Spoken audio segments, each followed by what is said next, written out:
இது போன்ற ஒரு நிகழ்வு கடலூர் மாவட்டம் பண்ருட்டி பகுதியில் நடைபெற்று 52 நபர்கள் மரணமுற்று 200க்கும் மேற்பட்ட மிகுந்த அளவுக்கு பாதிப்புக்கு உள்ளாகி இருக்கிறார்கள். அப்போது உரிய நடவடிக்கை சரியாக எடுக்கப்படவில்லை என்று எல்லோரும் கருத்து தெரிவித்திருந்தனர்.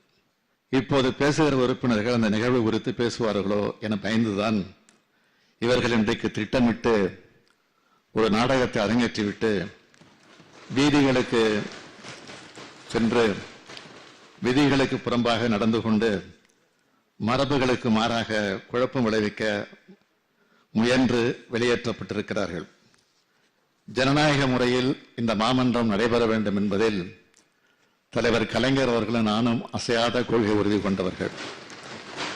எனினும் என்னுடைய வேண்டுகோளாக ஒன்றை சொல்ல விரும்புகிறேன். பிரதான எதிர்க்கட்சி தன்னுடைய கருத்தினை பதிவு செய்ய வாய்ப்பு தர வேண்டும் என்றும் இதனை தாங்கள் பரிசீலித்து ஆவணம் செய்ய வேண்டுமாறு கேட்டு அமைகிறேன். வெளியேற்றப்பட்டவர்கள் அனைவரும் மீண்டும் அவைக்கு வர வேண்டும் என்று உத்தரவிடுகிறேன்.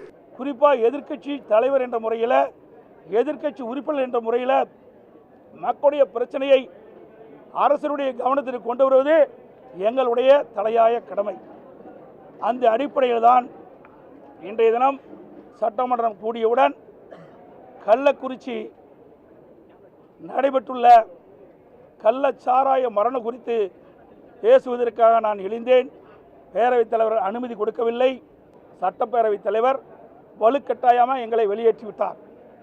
அவர் மாண்புமிகு எதிர்கட்சி தலைவர், அவர் முதலமைச்சராக இருந்தவர், அவையை நடத்தியவர், அவரே இந்த நிலைக்கு மாறுபட்டு இன்றைக்கு நடந்து கொண்டது எனக்கு ஆச்சரியமாக இருக்கிறார். நடைபெற்ற சம்பவத்துக்கு முதலமைச்சர் பொறுப்பேற்க வேண்டும் என்று இங்கு பேசினார்கள். உள்துறையை கவனிப்பவன் என்ற முறையில் மட்டுமல்ல, தமிழ்நாட்டின் முதலமைச்சர் என்ற முறையில் இந்த பிரச்சனையிலிருந்து நான் ஓடி ஒளிவப்பன் அல்ல, பொறுப்பை உணர்ந்ததற்காக தான் பொறுப்போடு பதிலளித்துக் கொண்டிருக்கிறேன். எடுத்த நடவடிக்கைகளையும் பட்டியலிட்டிருக்கிறேன். குற்றவாளிகளை கைது செய்துவிட்டுத்தான் உங்களுக்கு பதிலளித்திருக்கிறேன். திறந்த மனதோடு இரும்பு கரங்கொண்டு குற்றம் புரிந்தவர்களை அடக்கி வருகிறேன். எதிர்க்கட்சி ஆட்சியில் இருந்த காலத்தில் போதைப் பொருள் விவகாரத்தில் அமைச்சர்கள், உயர்காவல்துறை அதிகாரிகள் ஈடுபட்டு விசாரிக்கப்பட்டு அந்த வழக்கு நீதிமன்றத்திலும் இருக்கிறது என்பதை நாட்டு மக்கள் மறந்துவிடவில்லை. அதிமுக ஆட்சியால் ஏற்பட்ட கள்ளச்சாராய மரணங்கள் பற்றிய பட்டியல் என் கையில் இருக்கிறது. அதையெல்லாம் வைத்து அரசியல் பேச நான் விரும்பவில்லை. துயரம் மிகுந்த இந்த சம்பவத்தை அரசியல் ஆதாயம் தேட வேண்டாம் என்று கேட்டுக்கொள்கிறேன். என்னை பொறுத்தவரை சமூக விரோத சக்திகளிடமிருந்து மக்களை காக்க எந்த விதமான கடுமையான நடவடிக்கைகளை எடுப்பேன் என உறுதி அளிக்கிறேன். வணக்கம்.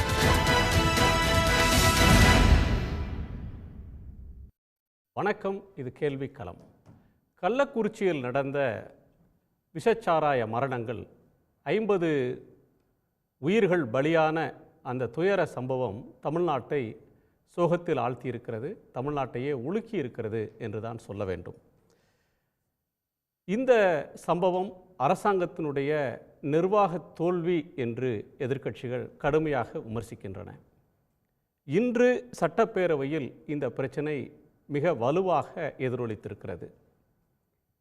சிபிஐ விசாரணை வேண்டும் என்கிற கோரிக்கை, இந்த பிரச்சனைக்கு நிரந்தரமான முற்றுப்புள்ளி வைக்க வேண்டும் என்கிற கோரிக்கை,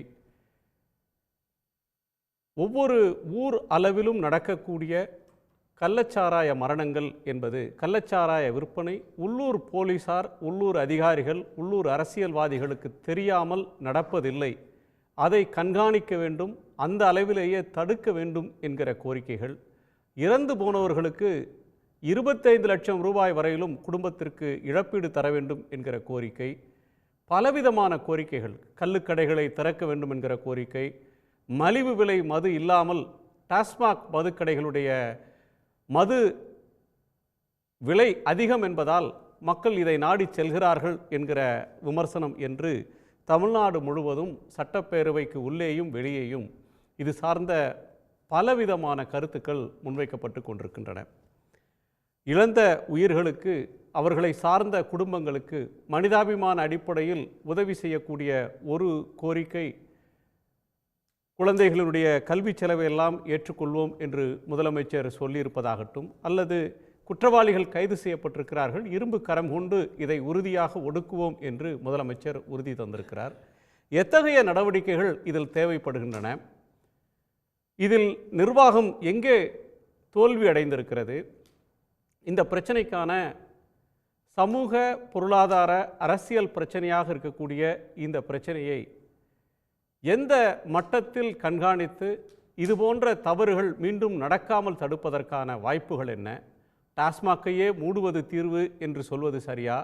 கள்ளுக்கடைகளை திறப்பது சரி என்று வாதிடுவது சரியா?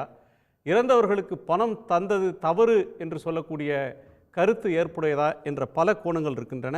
நம்மோடு அஇஅதிமுகவினுடைய செய்தி தொடர்பாளர், முன்னாள் சட்டமன்ற உறுப்பினர் திரு பாபு முருகவேல், மூத்த பத்திரிகையாளர் திரு கல்கி பிரியன், அரசியல் விமர்சகர் டாக்டர் சுமந்த் சி ராமன், இவர்களோடு திமுகவினுடைய செய்தி தொடர்பாளர் திரு கான்ஸ்டான்டைன் ரவீந்திரன் அவர்களும், விமர்சகர் பத்திரிகையாளர் திரு ஜென்ராம் அவர்களும் இணைய இருக்கிறார்கள். அனைவருக்கும் வணக்கம். நான் திரு சுமந்துடைய முதற் பார்வை கேட்கணும். சுமந்த், இந்த சம்பவம் என்பது தமிழ்நாட்டை உலுக்கி இருக்கிறது. பலதரப்பட்ட மக்கள், அடித்தட்டு மக்கள், அன்றாடம் உழைத்து பிழைக்கிற மக்கள் இதில் தங்களுடைய உயிரை இழந்து, குடும்ப தலைவர்களை இழந்து நிற்கக்கூடிய துயரத்தை பார்க்கிறோம்.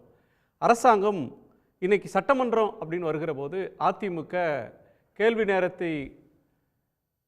நேரத்துக்கு பிறகு விவாதிக்கலாம் என்பதை ஏற்றுக்கொள்ளாமல் அவர்கள் அங்கு அமளியில் ஈடுபட அவர்கள் வெளியேற்றப்பட்டிருக்கிறார்கள். முதலமைச்சர் பதில் தந்திருக்கிறார். கவன ஈர்ப்பு தீர்மானம் எடுத்துக்கொள்ளப்பட்டு பல்வேறு கட்சிகளை சேர்ந்தவங்க, பிஜேபி, பாமக எல்லாம் பேசிட்டு வெளிநடப்பு செய்திருக்கிறார்கள். இது சார்ந்த உங்கள் பார்வைகள் என்ன திரு சுமன்? மிகவும் துயரமான ஒரு சம்பவம், தவிர்க்க வேண்டிய ஒரு சம்பவம். அதுதான் எனக்கு வருத்தம் அளிக்கிறது என்னவென்றால், இது ஒரு நேச்சுரல் டிசாஸ்டர் ஒன்று வருகிறது, ஒரு வெள்ளம் வருகிறது, அதெல்லாம் முழுமையாக ஒரு லெவலுக்கு மேலே நம்மளால் கட்டுப்பாட்டுக்குள் கொண்டு வருவது கடினம். ஆனால் இது முழுமையாக தவிர்க்கப்பட வேண்டிய ஒன்று. இதற்கு ஒரு வார்னிங்கே இல்லைன்னு சொல்ல முடியாது. தொடர்ந்து கள்ளக்குறிச்சி மாவட்டத்தில் கள்ளச்சாராயம் காய்ச்சறாங்கங்கிறதுக்கு பல ஆதாரங்கள் முன்வைக்கப்பட்டிருக்கின்றன. சட்டப்பேரவை உறுப்பினரே கடிதம் எழுதியிருக்கிறாரு சென்ற ஆண்டு. ஸோ இதெல்லாம் பார்க்கும்போது நிச்சயமாக இது எங்கேயோ ஒரு கவர்னன்ஸில் ஒரு குறைபாடு இருந்திருக்கிறது. ரெண்டாவது, சென்ற ஆண்டு நம்ம என்ன செய்யணும், என்ன பாடங்கள் கற்றுக்கிட்டு இருக்கோம்லாம் இப்போ பேசிகிட்டு இருக்கோம் இல்லையா. சென்ற ஆண்டு மரக்காணத்தில் இதே மாதிரி நடந்தது. 22 நபர்கள் உயிரிழந்தார்கள். அப்போ ஒரு சிபிசிஐடி இன்வெஸ்டிகேஷனுக்கு உத்தரவிடப்பட்டிருந்தது. அதனுடைய ரிப்போர்ட் என்ன, அதிலிருந்து நாம் கற்றுக்கொள்ளக்கூடிய விஷயங்கள் என்ன அப்படிங்கிறது அரசாங்கத்துக்கு தெரியுமான்னு தெரியாது, இப்போ மக்களுக்கு நிச்சயமாக ஒன்றும் தெரியாது. ஸோ அதனால தான் இப்போ திருப்பியும் சிபிசிஐடி என்கொயரினாக்க மக்களுக்கு ஒரு அவநம்பிக்கை இருக்கிறது. இது என்ன வரப்போகுது, போன வருஷம் நடந்த சம்பவம் ஓராண்டு முடிந்து விட்டது, ஓராண்டுக்கு பிறகு என்ன கான்கிரீட் ஆக்ஷன் எடுக்கப்பட்டிருக்கிறது, என்ன புரிதல்கள் அதிலிருந்து வந்திருக்கின்றன, எப்படி இதை மீண்டும் நடக்காமல் தடுப்பதற்கு என்ன வழிமுறைகள் அது சஜஸ்ட் பண்ணியிருக்காங்களா, எதுவுமே நமக்கு தெரியாது. ஸோ அதனால் ஒரு அவநம்பிக்கை வருது. திருப்பியும் அதே ஆர்கனைசேஷன் கிட்ட நீங்கள் இதை ஒப்படைக்கும் போது பழசுக்கே அவங்க ஒன்றும் கொடுக்கல. இப்போ என்ன, இன்னைக்கு முதலமைச்சர் சொல்லியிருக்கக்கூடியதும் சார்ஜ் ஷீட் ஃபைல் பண்ணியிருக்காங்க. அந்த வழக்கில் விசாரணை, குற்றவாளிகள்லாம் கைது செய்யப்பட்டிருக்கிறாங்க, குற்றப்பத்திரிகை தாக்கல் செய்யப்பட்டிருக்கிறதுங்க. இதில் புதுசாக இருக்கக்கூடிய ஒன்று நீதி விசாரணை. ஒரு ஓய்வு பெற்ற நீதிபதி விசாரித்து அறிக்கை தரப்போகிறார். இதில் இல்லை என்னென்ன காரணங்களால் இது ஏற்பட்டது, எதிர்காலத்தில் தடுப்பதற்கான வழிமுறைகள் என்னென்னு. பொதுவாக காவல்துறை தன்னளவில் ஒரு மதுவிலக்கு அமல் பிரிவு அப்படின்ற ஒன்று இருக்குது. அந்த பிரிவு என்ன செய்தது அப்படின்ற ஒரு கேள்வி இதில் வருது. எங்கேயாவது ஒரு டாஸ்மாக் கடையில் வியாபாரம் குறைந்தது என்றால் அதற்கு மாதந்தோறும் அல்லது காலாண்டுகள் தோறும் ரெவ்யூ இருக்குது. அங்கே வழக்கமாக நடக்கக்கூடிய வியாபாரம் நடக்கவில்லை என்றால் அங்கு கள்ளச்சாராய புழக்கம் இருக்குது அப்படின்னு சொல்லி போலீஸை முடுக்கிவிடக்கூடிய ஒரு நடைமுறையும் தமிழ்நாட்டில் இருக்கக்கூடிய சூழலில் இது எப்படி நடந்தது அப்படின்ற ஒரு கேள்வி மீண்டும் வருது. இல்லை, இது எப்படி நடந்ததுன்னு மக்கள் வெளிப்படையாக தான் சொல்லியிருக்காங்க. எவ்வளோ வீடியோஸ் இருக்குது, அங்கே பாதிக்கப்பட்ட மக்கள் அந்த குடும்பங்களே சொல்கிறாங்களே, ஓப்பனாக தாங்க விற்றுக்கிட்டு இருக்காங்க, 3-4 வருஷமாக விற்றுக்கிட்டு இருக்காங்க. இது ஏதோ நேற்று இன்றைக்கி தொடங்கினது கிடையாது. நாங்கள் போய் போலீஸ்கிட்ட கம்ப்ளைண்ட் பண்ணால் ஒரு வாரம் அவங்கள வர வேணாம்னு சொல்லுவாங்க. அதுக்கு பிறகு 1 வாரம் 10 நாள் கழித்து அவங்க திருப்பி வந்துடுவாங்க அப்படிங்கிற ரீதியாக அவங்க வெளிப்படையாக சொல்லியிருக்காங்களே. எவ்வளோ வீடியோ நேற்று வந்திருக்கு. இது வந்து ஃபர்ஸ்ட் ஆஃப் ஆல் குணா, ஒரு 200-300 பேர் மது அருந்துகிறார்கள் என்றால் அது வந்து ஒரு ரகசியமாக இருக்க முடியாது. அதுவும் ஒரு சின்ன ஊரில். இப்போ சென்னையில் 200 பேருங்கிறது ஒன்றுமே கணக்கே கிடையாது. ஆனால் ஒரு சிறிய ஊரில் 200 பேர் மது அருந்துகிறார்கள் என்றால் நிச்சயமாக பொதுமக்கள் பெரும்பாலானோருக்கு அது தெரிந்திருக்கும். அந்த இடத்துல ஒரு கடை நடக்குது, அது போர்டு போடாமல் ஒரு கடை நடத்துகிறாங்கங்கிறது எல்லாருக்கும் தெரிஞ்சிருக்கும். எப்படி காவல்துறைக்கு தெரியலன்னு சொல்ல முடியும்?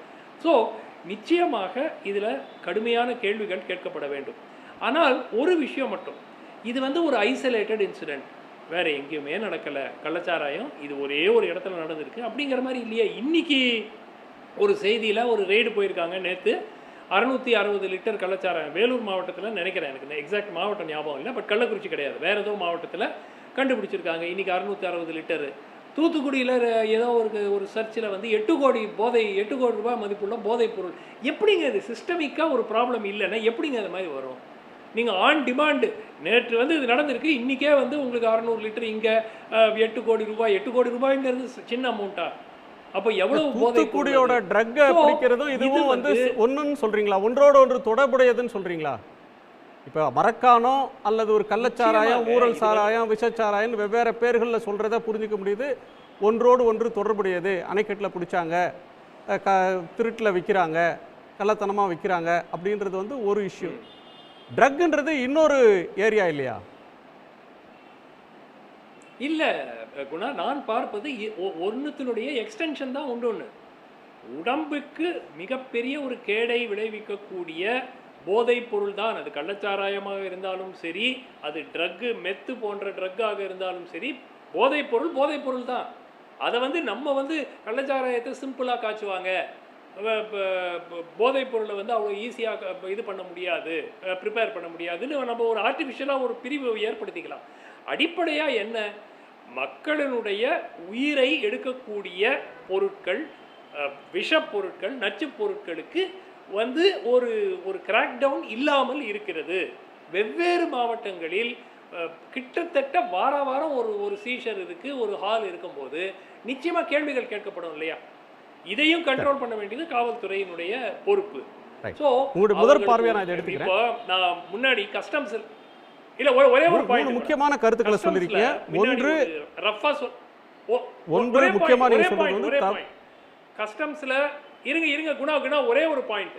கஸ்டம்ஸ்ல முன்னாடி எல்லாம் சொல்லுவாங்க ஒரு காமனா, ஒவ்வொரு கன்சைன்மெண்ட் பிடிபடுற ஒவ்வொரு கன்சைன்மெண்ட்டுக்கும் 10 கன்சைன்மெண்ட் பிடிபடாம போகும். அதுதான் நீங்க ரஃபா எடுத்துக்கணும். அதே மாதிரி தான் போதைப் பொருளாக இருந்தாலும் சரி, கள்ளச்சாராயமாக இருந்தாலும் சரி, கைப்பற்றப்பட்ட இல்ல சீஸ் பண்ற ஒவ்வொரு கன்சைன்மெண்ட்டுக்கும் 10 கன்சைன்மெண்ட் பிடிக்காம போகும் அப்படிங்கிறது தான் உண்மை.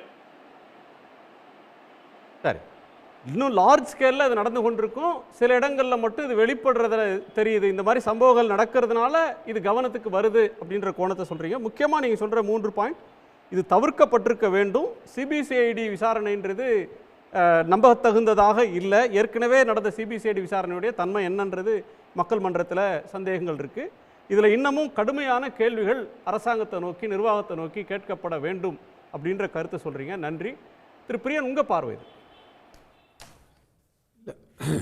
அதாவது சுமன் சொன்ன ஒரு விஷயத்தை நான் ஒத்துக்கிறேன். நீங்கள் சொல்கிற அந்த 3 பாயிண்டில் வந்து கீழ் லெவலில் வந்து நிர்வாகம் வந்து செம்மைப்படுத்த வேண்டும்ன்றது முக்கியமான பாயிண்ட். அதாவது இந்த கவர்மெண்ட்டை பொறுத்த மட்டும் மேல் லெவலில் நிர்வாகம் நல்லா இருக்குது. அதே சமயம் ரிவ்யூ மீட்டிங்லாம் நடத்துகிறாங்க, போலீஸ் அதிகாரிகளை கூப்பிட்றாங்க, கலெக்டரை கூப்பிட்றாங்க, பேசுகிறாங்க, போதைப்பொருள் தடுப்புக்கு என்ன பண்ணுறதெல்லாம் விவாதிக்கிறாங்க.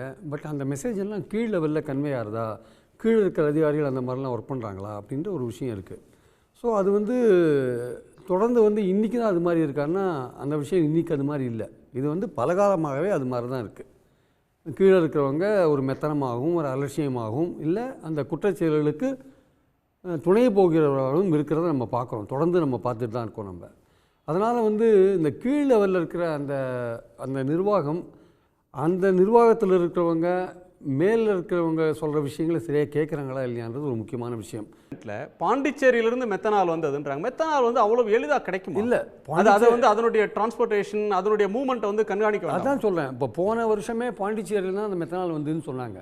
போன வருஷமே பாண்டிச்சேரியில் தான் வந்துன்னு சொன்னாங்க. அப்போ பாண்டிச்சேரியிலேருந்து போன வருஷமே வந்திருக்க போது அதை நீங்கள் அதை ட்ராக் பண்ணி யார் என்ன ஏதுன்ற விஷயம் இதுவே நமக்கு தெரியல ஆக்சுவலாக. அதனால தான் இப்போது சுமன் சொன்ன மாதிரி அந்த சிபிசிஐடியோட என்கொயரி இருக்குது இல்லையா, அந்த என்கொயரி மேலே நமக்கு என்ன எக்ஸாக்டாக வாட் இஸ் கோயிங் ஆன் அப்படின்றது நமக்கு சந்தேகமாக இருக்குது. அப்போ பாண்டிச்சேரியிலேருந்து லாஸ்ட் டைமே பாண்டிச்சேரியில் தான் வந்ததுன்னு சொல்கிறப்போ இந்த வாட்டி அது பாண்டிச்சேரியிலேருந்து வந்ததா இல்லை ஆந்திராவிலேருந்து வந்ததா இல்லை கர்நாடகாவிலேருந்து வந்ததா நமக்கு தெரியல இதுவரையும். இப்போ ஆளை பிடிச்சிருக்காங்க, ஆளை பிடிச்சா விசாரணைகள் தான் தெரியும். ஆனால் இதெல்லாம் வந்து தடுக்கிறதுக்கான வழிமுறைகள் இருக்குது. உதாரணமாக இப்போது இந்த கேலட்டின் ஸ்டிக்ஸ் இருக்குது வச்சுக்கோங்களேன், வெடிமருந்து இந்த கேலட்டின் ஸ்டிக்ஸு அது குவாரிக்காக வாங்குவாங்க. இப்போ அதோடைய விற்பனை, வெடிமருந்து பொருட்களோட விற்பனை எல்லாமே it is all being controlled. அது எல்லாமே கண்ட்ரோல் பண்ணுறாங்க. அது வந்து யார் டிஸ்ட்ரிபியூட்டர், அது எங்கே விற்குது போன்ற விஷயங்கள்லாம் கண்டிப்பாக வந்து கவர்மெண்ட்டுக்கு தெரியும். அது எண்ட் யூஸ் எப்படி போகிறது, அது எண்ட் யூஸ் வந்து கரெக்டாக இருக்கா இல்லையா அப்படின்ற விஷயங்கள்லாம் கண்டிப்பாக வந்து கவர்மெண்ட்டுக்கு தெரியும். அதுக்கெல்லாம் வந்து மாதம் வந்து அந்த டிஸ்ட்ரிபியூட்டர்ஸ் வந்து ஸ்டேட்மெண்ட்ஸ் அனுப்பணும் கவர்மெண்ட்டுக்கு. எவ்வளோ நாங்கள் விற்றோம், யாருக்கு விற்றோம், அட் அ டைம் அது வந்து செக் பண்ணுறதுக்கான வழிகள்லாம் இருக்குது. அவன் எண்ட் யூஸ் கரெக்டாக பண்ணானா இல்லையா, இல்லை பதுக்கிட்டு வேறு ஏதாவது நாசகார செயல்களுக்கு பயன்படுத்துகிறானா, போன்ற பயங்கர தீவிரவாத செயல்களுக்கு பயன்படுத்துகிறானா, இந்த மாதிரி விஷயங்கள்லாம் அல்டிமேட்டாக வந்து போலீஸ்க்கு ஒரு இன்ஃபர்மேஷன் அதில் போகிறதுக்கான வாய்ப்புகள் இருக்குது. அப்போது இந்த மெத்தில் ஆல்கஹால் அல்லது மெத்தனால் இந்த விஷயங்கள் வந்து இது பண்ணுற ஃபேக்ட்ரியே 11 தான் சார் இருக்குது தமிழ்நாட்டில். 11 ஃபேக்ட்ரியிலேருந்து நீங்கள் ஒரு 100 டிஸ்ட்ரிபியூட்டரே வச்சுக்கோங்க. இது பெரும்பாலும் பெயிண்ட் ஃபேக்ட்ரி, பெரும்பாலும் pharmaceutical factory, even clothing factory, இந்த மாதிரி ஃபேக்ட்ரிஸ்க்கு தான் பெரும்பாலும் போகுது. இது டிஸ்ட்ரிபியூட்டர் மூலமாக போகும்போது இந்த குறுகிய வட்டாரத்தில் இருக்கிற டிஸ்ட்ரிபியூட்டர்ஸை ரொம்ப மானிட்டர் பண்ணுறது ரொம்ப ஈஸி. அதில் எந்த விதமான சந்தேகமும் கிடையாது. ஸோ அது ஏற்கனவே 2011 ஜெயலலிதா ஒரு முயற்சி எடுத்தாங்க. பாதிப்பு இல்லை. ஒரு கள்ளச்சாராயம் விற்கிறவங்கள்ட்ட கள்ளச்சாராய கேங்கிட்ட போய் அது மாட்டுகிற போது அதோட காம்பினேஷன் ரொம்ப டெட்லி ஆகுது. ஆமாம், அதான் அந்த டெட்லியாக இருக்குன்னா அவன்கிட்ட மாட்டுறதுன்னா இப்போ யார் விற்கிறாங்க, யாரோ ஒரு ஆத்தரைஸ்டு டிஸ்ட்ரிபியூட்டர் தானே அதை விற்கிறாங்க ஆக்சுவலாக. ஸோ அந்த ஆத்தரைஸ்டு டிஸ்ட்ரிபியூட்டர் அதை விற்கும்பொழுது அதை கண்டுபிடிக்கிறது வந்து ஈஸி. அது யார்கிட்ட போச்சு, நீ யார்கிட்ட எவ்வளோ பேர்கிட்ட விற்ற அப்படின்றத கண்டுபிடிக்கலாம். அது கவர்மெண்ட் மிஷினரி நினச்சா கண்டிப்பாக முடியும். இப்போ கவர்மெண்ட்டில் வந்து ப்ரொஹிபிஷன் டிபார்ட்மெண்ட் இருக்குது, மது விலக்கு டிபார்ட்மெண்ட் இருக்குது. அவங்க வெறும் டாஸ்மாகை மட்டும் கவனிச்சுட்டு இருக்கிற ஒரு விஷயத்தை பண்ணுறாங்க. இனிமேல் அவங்களுக்கு கூடுதலாக வந்து பல மாநிலங்களில் அந்த ப்ரொஹிபிஷன் என்ஃபோர்ஸ்மெண்ட் ஒரு பெரிய இஷ்யூன்னு சொல்கிறாங்களே சார். காஸ்ட் ஒரு பெரிய இஷ்யூ. அதாவது ஒரு டாஸ்மாகில் இருக்கக்கூடிய மது விலை வந்து அபரிமிதமாக இருக்குது. அது சாதாரண ஆட்களால் அது வாங்க முடியறதில்ல. அப்போ அவங்க குறைவான விலையில் கிடைக்கக்கூடிய போதைகளை நோக்கி போகிறாங்க. அப்படித்தான் இந்த மாதிரி பாக்கெட் சாராயத்துக்கெலாம் பலியாகிறாங்க. இல்லை, இது ஒரு முக்கியமான இஷ்யூ சார். இந்த அப்போ டாஸ்மாகை மூடணும்னு ஒரு குரல் ஏற்கனவே ஒழிச்சிட்ருக்கு. பட் டாஸ்மாகை மூடுறதுன்றது இனிமேல் நடக்கக்கூடிய ஒரு காரியமாக எனக்கு தெரியல. ஏன்னா அது வருமானம் சம்மந்தப்பட்ட ஒரு விஷயமா இருக்குது. மாநில அரசோட வருவாய் ஆதாரங்கள் ரொம்ப குறைஞ்சி போயிருக்கிற சூழலில் டாஸ்மாக் வருமானம் முக்கியமாக இருக்குது. ரெண்டாவது வந்து டாஸ்மாகை ஒழிக்கணும்னு இன்றைக்கி குரல் கொடுக்குற பல தலைவர்கள் இல்லை பல கட்சிகள் இது கள்ளச்சாராயத்துக்கான டாஸ்மாக் வேலை அதிகமாக இருக்குது, கள்ளச்சாராயத்தை ஒழிக்கணும், மதுவே மூடுங்க, எங்கிட்ட ஒரு மாதம் கொடுங்க, நான் தமிழ்நாட்டில் மதுவே இல்லாத பண்ணுறேன். அதெல்லாம் வந்து பேச்சுக்கு நல்லா இருக்குமே தவிர 2016 திமுக கொடுத்த வாக்குறுதி என்ன சார்? நாங்கள் ஆட்சிக்கு வந்தவுடன் போடுகின்ற முதல் கையெழுத்து மதுவிலக்கு சொன்னாங்களா இல்லையா திமுக? நீங்கள் ஏன் ஓட்டு போடல தமிழ்நாட்டு மக்கள்? இந்த கட்சிகள் ஏன் ஆதரிக்கலை? திமுக வந்து மதுவிலக்கு முதல் கையெழுத்து சொன்னாங்கல்ல. மது விலக்கு அப்படின்றது ஒரு லட்சியமா இருக்கலாம், மது இல்லாத சமுதாயம் நல்லதுன்ற ஒரு லட்சியமா இருக்கலாம். ரெண்டு விஷயம் நம்ம முன்னாடி இருக்கு. ஒன்று, மது தீங்கு, அது வேண்டாம் அப்படின்னு சொல்ற ஒரு மது ஒழிப்பு பரப்புரை அப்படின்ற ஒன்று தொடர்ந்து நடக்குதா? மக்களை டிஸ்கரேஜ் பண்ற விஷயம் நடக்குதான்றது ஒன்று. இல்லை, நான் என்ன சொல்றேன், ரெண்டாவது, மக்கள்கிட்ட நீங்க வந்து பூரண மது விலக்கு இல்லை, மது விற்பனை தமிழ்நாட்டில் இருக்குது, எல்லா தென்னிந்தியாவில் வட இந்தியாவில் பல மாநிலங்களில் இருக்குது, பரவலாக பெருவாரியான மாநிலங்கள் இருக்குது. அப்படி இருக்கிற நேரத்தில் மது விற்பனையை ஒரு ஒழுங்குக்குள்ளே நடத்துவது, இந்த மாதிரி கள்ள மது விற்கிறது, விஷச்சாராயத்தை வந்து கண்ட்ரோல் பண்ணுற ஒன்றும் அரசாங்கத்துக்கு தானே இதில் முக்கியமான பொறுப்பு சார். அரசாங்கத்துக்கு பொறுப்பு தான் சார் இருக்குது. இப்போ கீழ் லெவலில் நிர்வாகம் சரியில்லை நம்ம வந்து குற்றம் சுமத்துறோம் இல்லையா? பட் நம்ம வந்து அது மாதிரி குற்றம் சுமத்தும் போதே மற்ற கட்சிகள் எதிர்கட்சிகள் என்ன குற்றம் சுமத்துறாங்க? நேராக பொறுப்பை வந்து சிஎம் மேலே தான் திணிக்கிறாங்க. அவரும் வந்து நான் தலையை ஒளியில் நான் இந்த பொறுப்பை ஏற்றுக்கிறேன்னு அவர் சொல்கிறார். பட் கீழே இருக்கிற நிர்வாகத்தில் வந்து இருக்கிற பிரச்சனைகள் காரணமாக நீங்கள் மேலே இருக்கிற முதல்வர் மேலே தான் வந்து இந்த பொறுப்பு விஷயங்கள் போகிறதுனால அவரும் அதை ஏற்றுக்கிற ஒரு லெவலில் இருக்கிறத நம்ம பார்க்குறோம் நம்ம.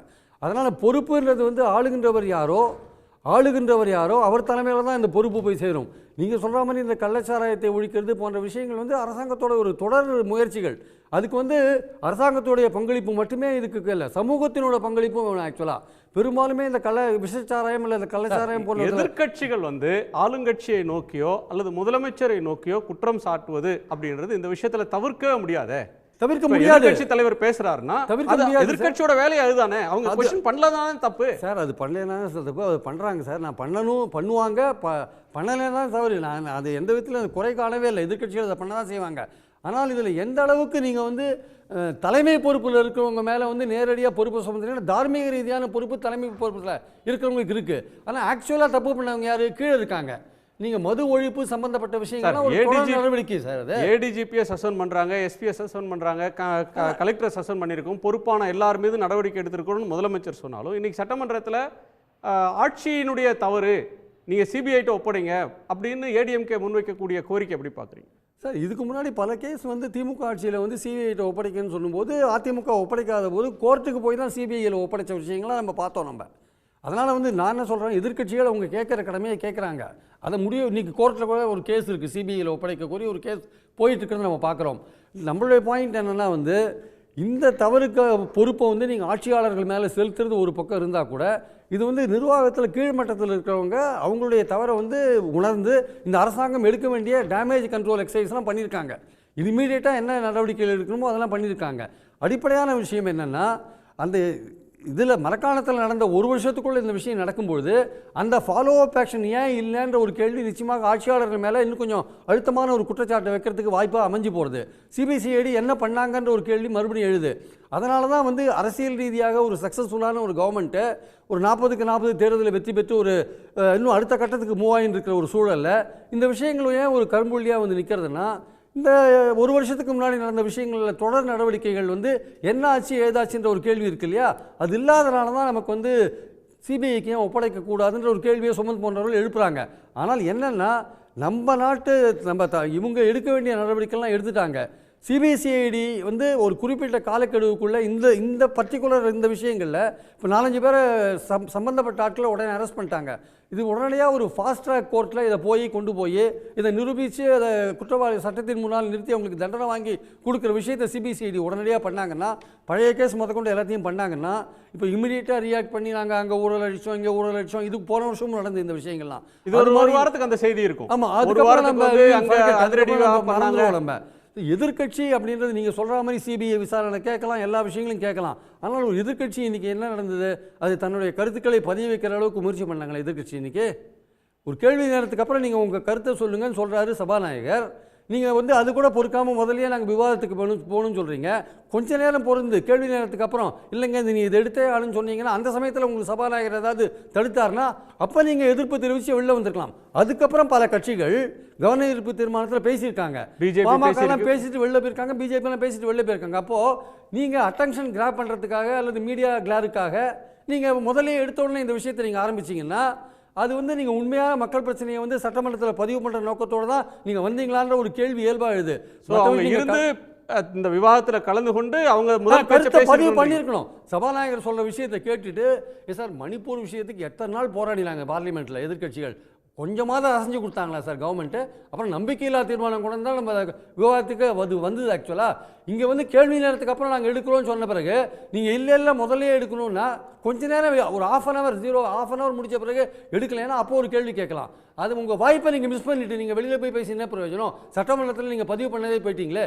உங்கள் அட்டென்ஷன் உங்கள் விஷயம் என்னென்னா மீடியா கிளார் அல்லது வந்து மீடியா மூலமாக ஒரு மைலேஜை நீங்கள் பெறத்துக்கான முயற்சிகள் இறங்கினீங்களே தவிர சட்டமன்றத்தில் விஷயத்தை பதிவு பண்ணுறதுக்கான முயற்சிகளை நீங்கள் இறங்கினீங்களான்னு தெரியல. கவன ஈர்ப்பு தீர்மானத்தை தந்து அல்ல கவன ஈர்ப்பில் பேசி அதில் நீங்கள் பதிவு பண்ணுறது பெட்டரான ஒரு விஷயம். இன்னும் வந்து சட்டமன்ற குறிப்புகளில் அது பதிவு பெறும். ஆக்சுவலாக இப்போ நீங்கள் வெளியில் எவ்வளோ பேசினாலும் சட்டமன்ற குறிப்புகளில் வராது இல்லையா அது? சரி, திரு பாபு முருகவேல், முதல்வரோட அந்த ஒரு ஸ்டேட்மெண்ட் அசம்பிளியில் ஓடி ஒளிவன் நான் அல்ல, ஒரு திட்டமிட்ட நாடகத்தை எதிர்க்கட்சிகள் அரங்கேற்றி சென்றிருக்கிறார்கள் அப்படின்னு சொல்கிறார். திட்டமிட்ட நாடகம் ஆளுகின்ற இந்த திராவிட முன்னேற்ற கழகம் தான் செய்திருப்பதாக என்னால் ஒரு பட்டியலிட முடியும் இந்த சம்பவத்தை ஒட்டி. இது திட்டமிட்ட நாடகம் என்று நான் முதலேருந்து எது சொல்கிறேன்னா, சம்பவம் நடக்கிறது, சம்பவம் நடந்த உடனே மாவட்ட ஆட்சித்தலைவர் ஒரு தவறான ஒரு தகவலை மக்கள் மத்தியில் பரப்புகிறார். அதை தவறான தகவலை மக்கள் நம்பி மேலும் நூற்றுக்கணக்கானவர்கள் அதை அருந்துகிறார்கள். பலி எண்ணிக்கை அதிகமாகிறது. உடனடியாக அதிரடியான நடவடிக்கை கலெக்டர் கிளாரிஃபை பண்ண பிறகு தான் அதிகம் பேர் குடிச்சிருக்காங்கன்றீங்க. எஸ் ஆமாம். அதாவது எப்படின்னா, ஒரு அந்த சந்தீப்போ ரத்தீஷ் ஏதோ ஒரு பையன் 23 வயது தம்பி, அவர் தான் முதல்ல இறந்து போகிறாரு. இறந்து போனோடனே உடனடியாக உளவுத்துறை அந்த தகவலை பெற்றுட்டு என்ன பண்ணுறாங்க, தகவல் கொடுத்துட்றாங்க. இல்லிசிட் அட்டாக் அங்கே போயிருக்குது, இறந்துடுறான்னு சொல்லி. அரசாங்கத்திற்கு எங்கே ஒரு அவப்பெயரை உண்டாக்கி விடுவோமோ, சட்டமன்றம் தொடங்க இருக்கிறது என்ற ஒரு அச்சத்தின் அடிப்படையில் மாவட்ட ஆட்சித்தலைவர் அதுபோல் ஒரு ஸ்டேட்மெண்ட்டை சொல்லியிருக்கலாம். ஆனால் இதில் பொறுத்த வரைக்கும் பலிகடாவாக மாவட்ட ஆட்சித்தலைவரும் காவல் கண்காணிப்பாளரும் ஆக்கப்பட்டிருக்கிறார்கள். உடனடியாக ஒரு நடவடிக்கை எடுத்தோடனே மாவட்ட ஆட்சித்தலைவரை நாங்கள் மாற்றிட்டோம், மாவட்ட காவல் கண்காணிப்பாளரை நாங்கள் பணி இடைநீக்கம் செய்திருக்கிறோம்னு சொன்னோடனே உடனடியாக இந்த அரசாங்கம் ஒரு நடவடிக்கை எடுத்துருச்சுன்றது இதனுடைய வேகத்தை குறைப்பதற்காக ஒரு திட்டமிட்ட நாடகம் முதல்ல. அதற்கு அடுத்தபடியான திட்டமிட்ட நாடகம் என்னன்னு சொல்லி சொன்னால், சட்டமன்றத்தில் ஒரு 52 பேருக்கு மேலே உயிரிழந்திருக்கிறார்கள். அந்த ஒரு முக்கியமான இந்த தமிழ்நாடே குலுங்கி இருக்கிறது. ஒரு கிஞ்சித்தும் இரக்கமில்லாத இந்த அரசாங்கம் அதை பற்றி விவாதிப்பதற்கு மனமில்லாமல் கேள்வி நேரம் உங்களுக்கு முக்கியமாகிவிட்டது. எப்படி நான் சொல்றேன்னா, வெளியேற்றம் விவாதிக்கிறோம்னு சொல்றாங்க. விவாதிக்கிறதுல உள்ளது இல்லை, நான் உங்களை விளக்கிட்டேன்னா உங்களுக்கு நீங்க இந்த கேள்வியே எழாது. வெளியேற்றம் என்பது வேறு, வெளிநடப்பு என்பது வேறு. வெளிநடப்பு என்பது நாங்கள் பண்ணுறது. சட்டமன்ற உறுப்பினராக 5 ஆண்டு காலம் நான் பணியாற்றி இருக்கிறேன். வெளிநடப்பு என்பது நாங்கள் செய்வோம், போயிட்டு திரும்ப நாங்கள் வந்துடுவோம். ஆனால் வெளியேற்றம் என்று சொன்னால், சபாநாயகர் வெளியேற்றம் என்று சொன்னால் அந்த நாள் முழுவதும் அவை நடவடிக்கையில் பங்கேற்க முடியாது. அது வெளிநடப்பு ஆச்சா. இப்போ கேள்வி நேரம் நடைபெறுகிற போது, கேள்வி நேரம் முடிந்த பிறகு நேரமில்லா நேரத்தில் நம்முடைய கவனஈர்ப்பு தீர்மானத்தை கொண்டு வந்து அதிமுக்கியத்துவம் வாய்ந்த பிரச்சனைகள் நாம் அலசி ஆராய்வதற்குண்டான வாய்ப்பு சட்டமன்ற விதிகளில் கொடுத்துருக்காங்க. ஆனால் அதே விதி சபாநாயகருக்கு ஒரு அதிகாரத்தை கொடுத்திருக்கிறது. ஒத்திவைப்பு தீர்மானம் என்ற ஒரு அதிகாரத்தை சபாநாயகருக்கு அதே விதி வழங்கி இருக்கிறது. அந்த ஒத்திவைப்பு தீர்மானத்தின் அடிப்படையில் சபாநாயகர் கேள்வி நேரத்தையும் பாயிண்ட் வந்து ஒத்திவைப்பு தீர்மானத்தை வச்சுக்கிட்டு விவாதிக்கிறதா அல்லது கேள்வி நேரத்தை முடிச்சுட்டு கவன ஈர்ப்பு தீர்மானத்தின் மீது விவாதிப்பதான்றது. அதுதான் சொல்ல வரேன் நான். ஸ்பீக்கர் நீங்க கேட்கறது ஒத்தி வச்சுட்டு விவாதிங்கன்றீங்க. ஸ்பீக்கர் என்ன சொல்றாரு, கவன ஈர்ப்புல விவாதிக்கலாம், விவாதத்தை எடுத்துக்கிறேன், நீங்க இருந்து பேசுங்கன்னு சொல்றாரு. இல்ல அதாவது அவ்வளவுதானே பாயிண்ட். இல்ல அவங்க செய்த தவறுகளுக்கு ஒரு நான் டீப்பா போறேன், அது போக கூடாது, நீங்க நிறுத்துறீங்க. அது பாயிண்ட் அதானே. இல்ல அது இல்ல, கவன ஈர்ப்புன்றதானே பாயிண்ட். அது இல்லன்னு சொல்றேன் நான். அதாவது கேள்வி நேரம் அவசியம் அல்ல. இன்னைக்கு இருக்கக்கூடிய இந்த பிரச்சனைக்கு கேள்வி நேரம் தேவையில்லைன்ற கேள்வி நேரத்தை முழுவதுமாக ரத்து செய்வதற்குண்டான அதிகாரம் சபாநாயகருக்கு இருக்கிறது. அந்த கேள்வி நேரத்தை ரத்து பண்ணிட்டு இந்த விவாதத்தை நீங்கள் எடுத்திருக்க வேண்டும். ஆச்சா, வெளியேற்றிட்டீங்க. வெளியேற்றினதுக்கு அப்புறம் திரும்ப நாங்கள் உள்ள வர முடியாது. அன்னைக்கு நாள் ஃபுல்லாக நாங்கள் வர முடியாது. அப்படி இருக்கும்போது அந்த அதிகாரத்தை நீங்கள் உங்களுக்கு இருக்கக்கூடிய அதிகாரத்தை பயன்படுத்தி நீங்க போட்ட உத்தரவை நீங்கள் திரும்ப பெற்றுக்கொண்டு நாங்கள் திரும்ப வர வேண்டும் நீங்க சொல்றீங்க. இது ஒரு திட்டமிட்ட நாடகம். எப்படி என்று சொன்னால், சபாநாயகர் வெளியேற்ற பிறகு அந்த நாள் முழுவதும் வர முடியாது என்ற காரணத்தை கருதி நாங்கள் அங்கிருந்து வீட்டுக்கே போயாச்சு. போனவங்களை நீங்க ஒரு திட்டமிட்ட நாடகத்தை அரங்கேற்றி மீண்டும் நீங்க வாங்க வந்து பேசுங்க, இப்ப நாங்க உங்களுக்கு வாய்ப்பு கொடுக்கிறோம், நீங்கள் வந்து பேசுவதற்கு. இது ஒரு திட்டமிட்ட நாடகம் அப்படின்னு நான் சொல்றேன். சட்டமன்ற விதிகளிலே எல்லாம் தெரிஞ்சும் மக்களுக்கு ஒரு பொய்யான செய்தியை கொண்டு போய் சேர்க்க வேண்டும். விவரம் தெரிஞ்சு 40 வருஷத்துக்கு மேல பத்திரிகையாளர் இருக்கக்கூடிய அண்ணன் பிரியனே நம்பி இருக்கிறார் பாருங்க. ஏன் நீங்க இதுல பேசக்கூடாது, கேள்வி நேரம் முடிஞ்சதுக்கு அப்புறம் நீங்க விவாதிக்கலாமே. இது மரபு, சட்டம் அவருக்கு தெரியும். ஆனால் இந்த சட்டத்தை அவர்கள் சரியாக பயன்படுத்தாமல் அவர்களுக்கு தேவையான முறையிலே அவர்கள் அதை வளைத்துக் கொண்டு நாங்க பேசணும்னு சொல்லி சொல்றாங்க. அது தப்பு அப்படின்னு சொல்லி சொல்றேன். நான் என்ன சொல்றேன், இந்த இதுல மாவட்ட ஆட்சித்தலைவரும் மாவட்ட காவல் கண்காணிப்பாளரும் நீங்க பலி கொடுத்துட்டீங்க. ஏனென்று சொன்னால், தமிழகத்தில் பல பிரிவுகள் இருக்குது. காவல்துறையில் PEW இருக்குது, prohibition enforcement wing, OCIU organised crime intelligence unit, இந்த ஹூண்டாஸ் இருப்பாங்க, ஹூலிகன்ஸ், அவங்கள கண்காணிக்கக்கூடிய ஒரு IB இருக்குது, IS இருக்குது. அதுபோல CBCIDயும் காவல்துறையினுடைய ஒரு அங்கமாக இருக்கிறது. ஜெயராஜ் ஃபெனிக்ஸ் இறந்து போனாங்க. ஒரு காவல்துறையில் ஒரு தனிப்பட்ட ஒரு SIக்கும் அந்த ஜெயராஜ் ஃபெனிக்ஸுக்கும் ஒரு தனிப்பட்ட பிரச்சனை. செல்போன் எனக்கு நீ இலவசமாக கொடுக்கல அப்படின்ற காரணத்தில் வேற ஏதோ ஒரு காரணமாக வச்சு அவர் கூட்டிட்டு போயிட்டு அடிச்சு கொண்டுறாங்க. அந்த வழக்கை உடனடியாக அன்றைக்கு முதலமைச்சராக இருந்த புரட்சி தலைவர் எடப்பாடியார் CBCID உத்தரவிடுறாரு. அப்போது எதிர்க்கட்சி தலைவராக இருந்த தற்போதைய முதல்வர் ஸ்டாலின் அதை சிபிஐ விசாரணைக்கு மாற்றணுன்றாரு. சிபிஐ விசாரணைக்கு நம்ம மாற்றியாச்சு. உடனே சிபிஐ விசாரணை நடந்து கொண்டிருக்கிறது. குற்றப்பத்திரிகை தாக்கல் செய்துவிட்டு வழக்கு ஆல்மோஸ்ட் ஒரு 70-80% வழக்கு விசாரணை முடிந்திருக்கிறது. ஆனால் இந்த வழக்கில் 52 பேருக்கு மேல் இறந்திருக்கிறார்கள். நீ உடனே நான் உடனே சிபிசிஐடி கொட்டோம். இது ஒரு திட்டமிட்ட நாடகம். சிபிசிஐடி வந்து ஒரு இருக்கிறதுல ஒரு சுப்பீரியர் ஏஜென்சி, தமிழ்நாடு போலீஸ்ல இருக்கிறதுல சுப்பீரியர் ஏஜென்சி. அதாவது அவங்களுடைய அந்த புலன் விசாரணை நான் குறைய சொல்லல. அவங்க நல்லா புலன் விசாரணை பண்ணுவாங்க, எல்லாம் செய்வாங்க, அதுல மாற்று கருத்தே கிடையாது. நான் ஒரு காவல்துறை அதிகாரி, நான் சட்டம் ஒழுங்கிலே பணியாற்றுகிறேன், என்னை பணியிட மாற்றமாக என்னை சிபிசிஐடி என்ன மாத்துறாங்க, அதே அதிகாரி தான் நான் அங்கே போய் வேலை செய்கிறேன். நான் வேற எனக்கு சம்பளம் கொடுக்குறது தமிழ்நாடு அரசாங்கம். நான் எல்லண்டோவில் இருக்கும்போது எனக்கு தமிழ்நாடு அரசாங்கம் சம்பளம் கொடுக்குது, சிபிசிஐடிக்கு போனாலும் எனக்கு தமிழ்நாடு அரசாங்கம் தான் சம்பளம் கொடுக்குது, ஓசிஐக்கு போனாலும் எனக்கு அதே அரசாங்கம் தான், பிடபிள்யூக்கு போனாலும் அதே அரசாங்கம் தான். அப்போ இந்த காவல்துறை பணியில் இருக்கக்கூடிய இந்த விங்கில் பணியாற்றக்கூடிய நான் அதே காவல்துறையில் சம்பந்தப்பட்ட இன்னொரு விங்கில் பணியாற்றக்கூடிய மேல நியாயமான விசாரணை நான் எப்படி நடத்துவேன் என்ற ஐயம் எங்களுக்கு இருக்கிறது. அதனால நீங்க விசாரணை நடத்தினா ஸ்டேட் போலீஸே விசாரிக்க கூடாது. ஏன் விசாரணை நடத்தக்கூடாதுன்னா, கடந்த ஆண்டு மே மாதம் நடந்த மரக்காணம் நிகழ்வுல 22 பேர் இறந்திருக்கிறார்கள். நீங்க சிபிசிஐடி விசாரணைக்கு உத்தரவு போட்டீங்க, சார்ஜ் ஷீட் ஃபைல் பண்ணீங்களா? அந்த வழக்கில் சம்பந்தப்பட்ட குற்றவாளிகள் என்கிட்ட வழக்கு நடத்த வந்தாங்க, நான் நடத்த முடியாதுன்னு சொல்லி அனுப்பிச்சேன். நான் அந்த வழக்கில் இன்று வரையிலே குற்றப்பத்திரிகை தாக்கல் செய்யப்படாமல் இருக்குது. அப்ப ஒரு வருடம் 1 மாதம் கடந்திருக்கிறது, நீங்க இன்னும் குற்றப்பத்திரிகை நீங்க தாக்கல் செய்யாம வச்சிருக்கீங்க. ஆனா இப்போ இந்த வழக்கு திரும்ப நீங்க சிபிசிஐடிக்கு அனுப்பிச்சீங்கன்னா இதுல எப்படி விரைவான நடவடிக்கை இருக்க முடியும்? குற்றப்பத்திரிகை தாக்கல் செய்து சம்பந்தப்பட்ட சிபிஐ வேணும்ன்றீங்க. சிபிஐ வேணும். அச்சா, சிபிஐ அதுக்கு உண்டான வழக்கு நாங்க தாக்கல் பண்ணி இன்னைக்கு விசாரணைக்கு வந்தது. அந்த வழக்கு வருகிற புதன்கிழமை போட்டிருக்காங்க.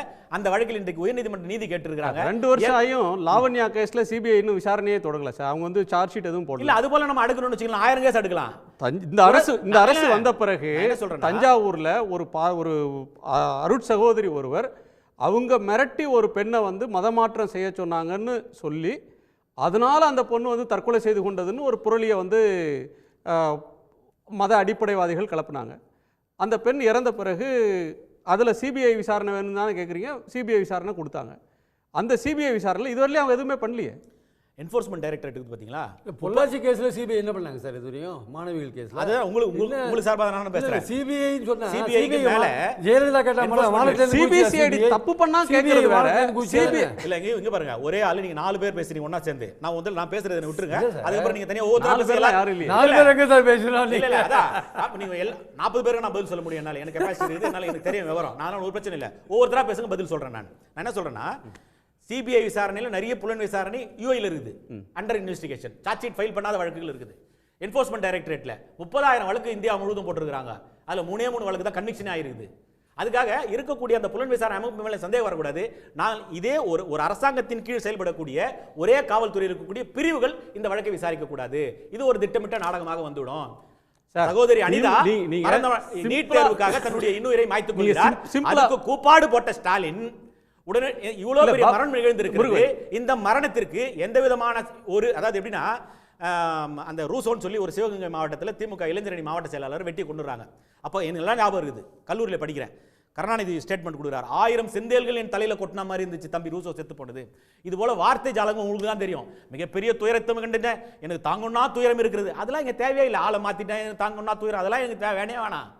நீங்க இப்போ உடனடியான நடவடிக்கை என்ன? தமிழ்நாடு அரசாங்கம் இப்படி இருக்குது, மிகப்பெரிய சிக்கல் இருக்குது. நான் சொல்றேன், இந்த மரக்காணம் நிகழ்வு நடந்துச்சு இல்லையா, அந்த மரக்காணம் நிகழ்வுல சம்பந்தப்பட்ட அந்த ராஜா தோல் மேல் கை போட்டு இருக்கிற செஞ்சி மஸ்தானோட போட்டோ எல்லா பத்திரிகை ஊடகங்களையும் வந்துச்சா இல்லையா? செஞ்சி மஸ்தான் மேல் என்ன நடவடிக்கை எடுத்தீங்க? செஞ்சி மஸ்தான் மீது அந்த நீங்க நடவடிக்கை எடுத்துருந்தீங்கன்னு சொல்லினா எல்லா மந்திரிகள் அலர்ட் ஆயிருப்பாங்க. இப்போ இந்த கள்ளக்குறிச்சி மாவட்டத்திற்கு யார் பொறுப்பு அமைச்சர்?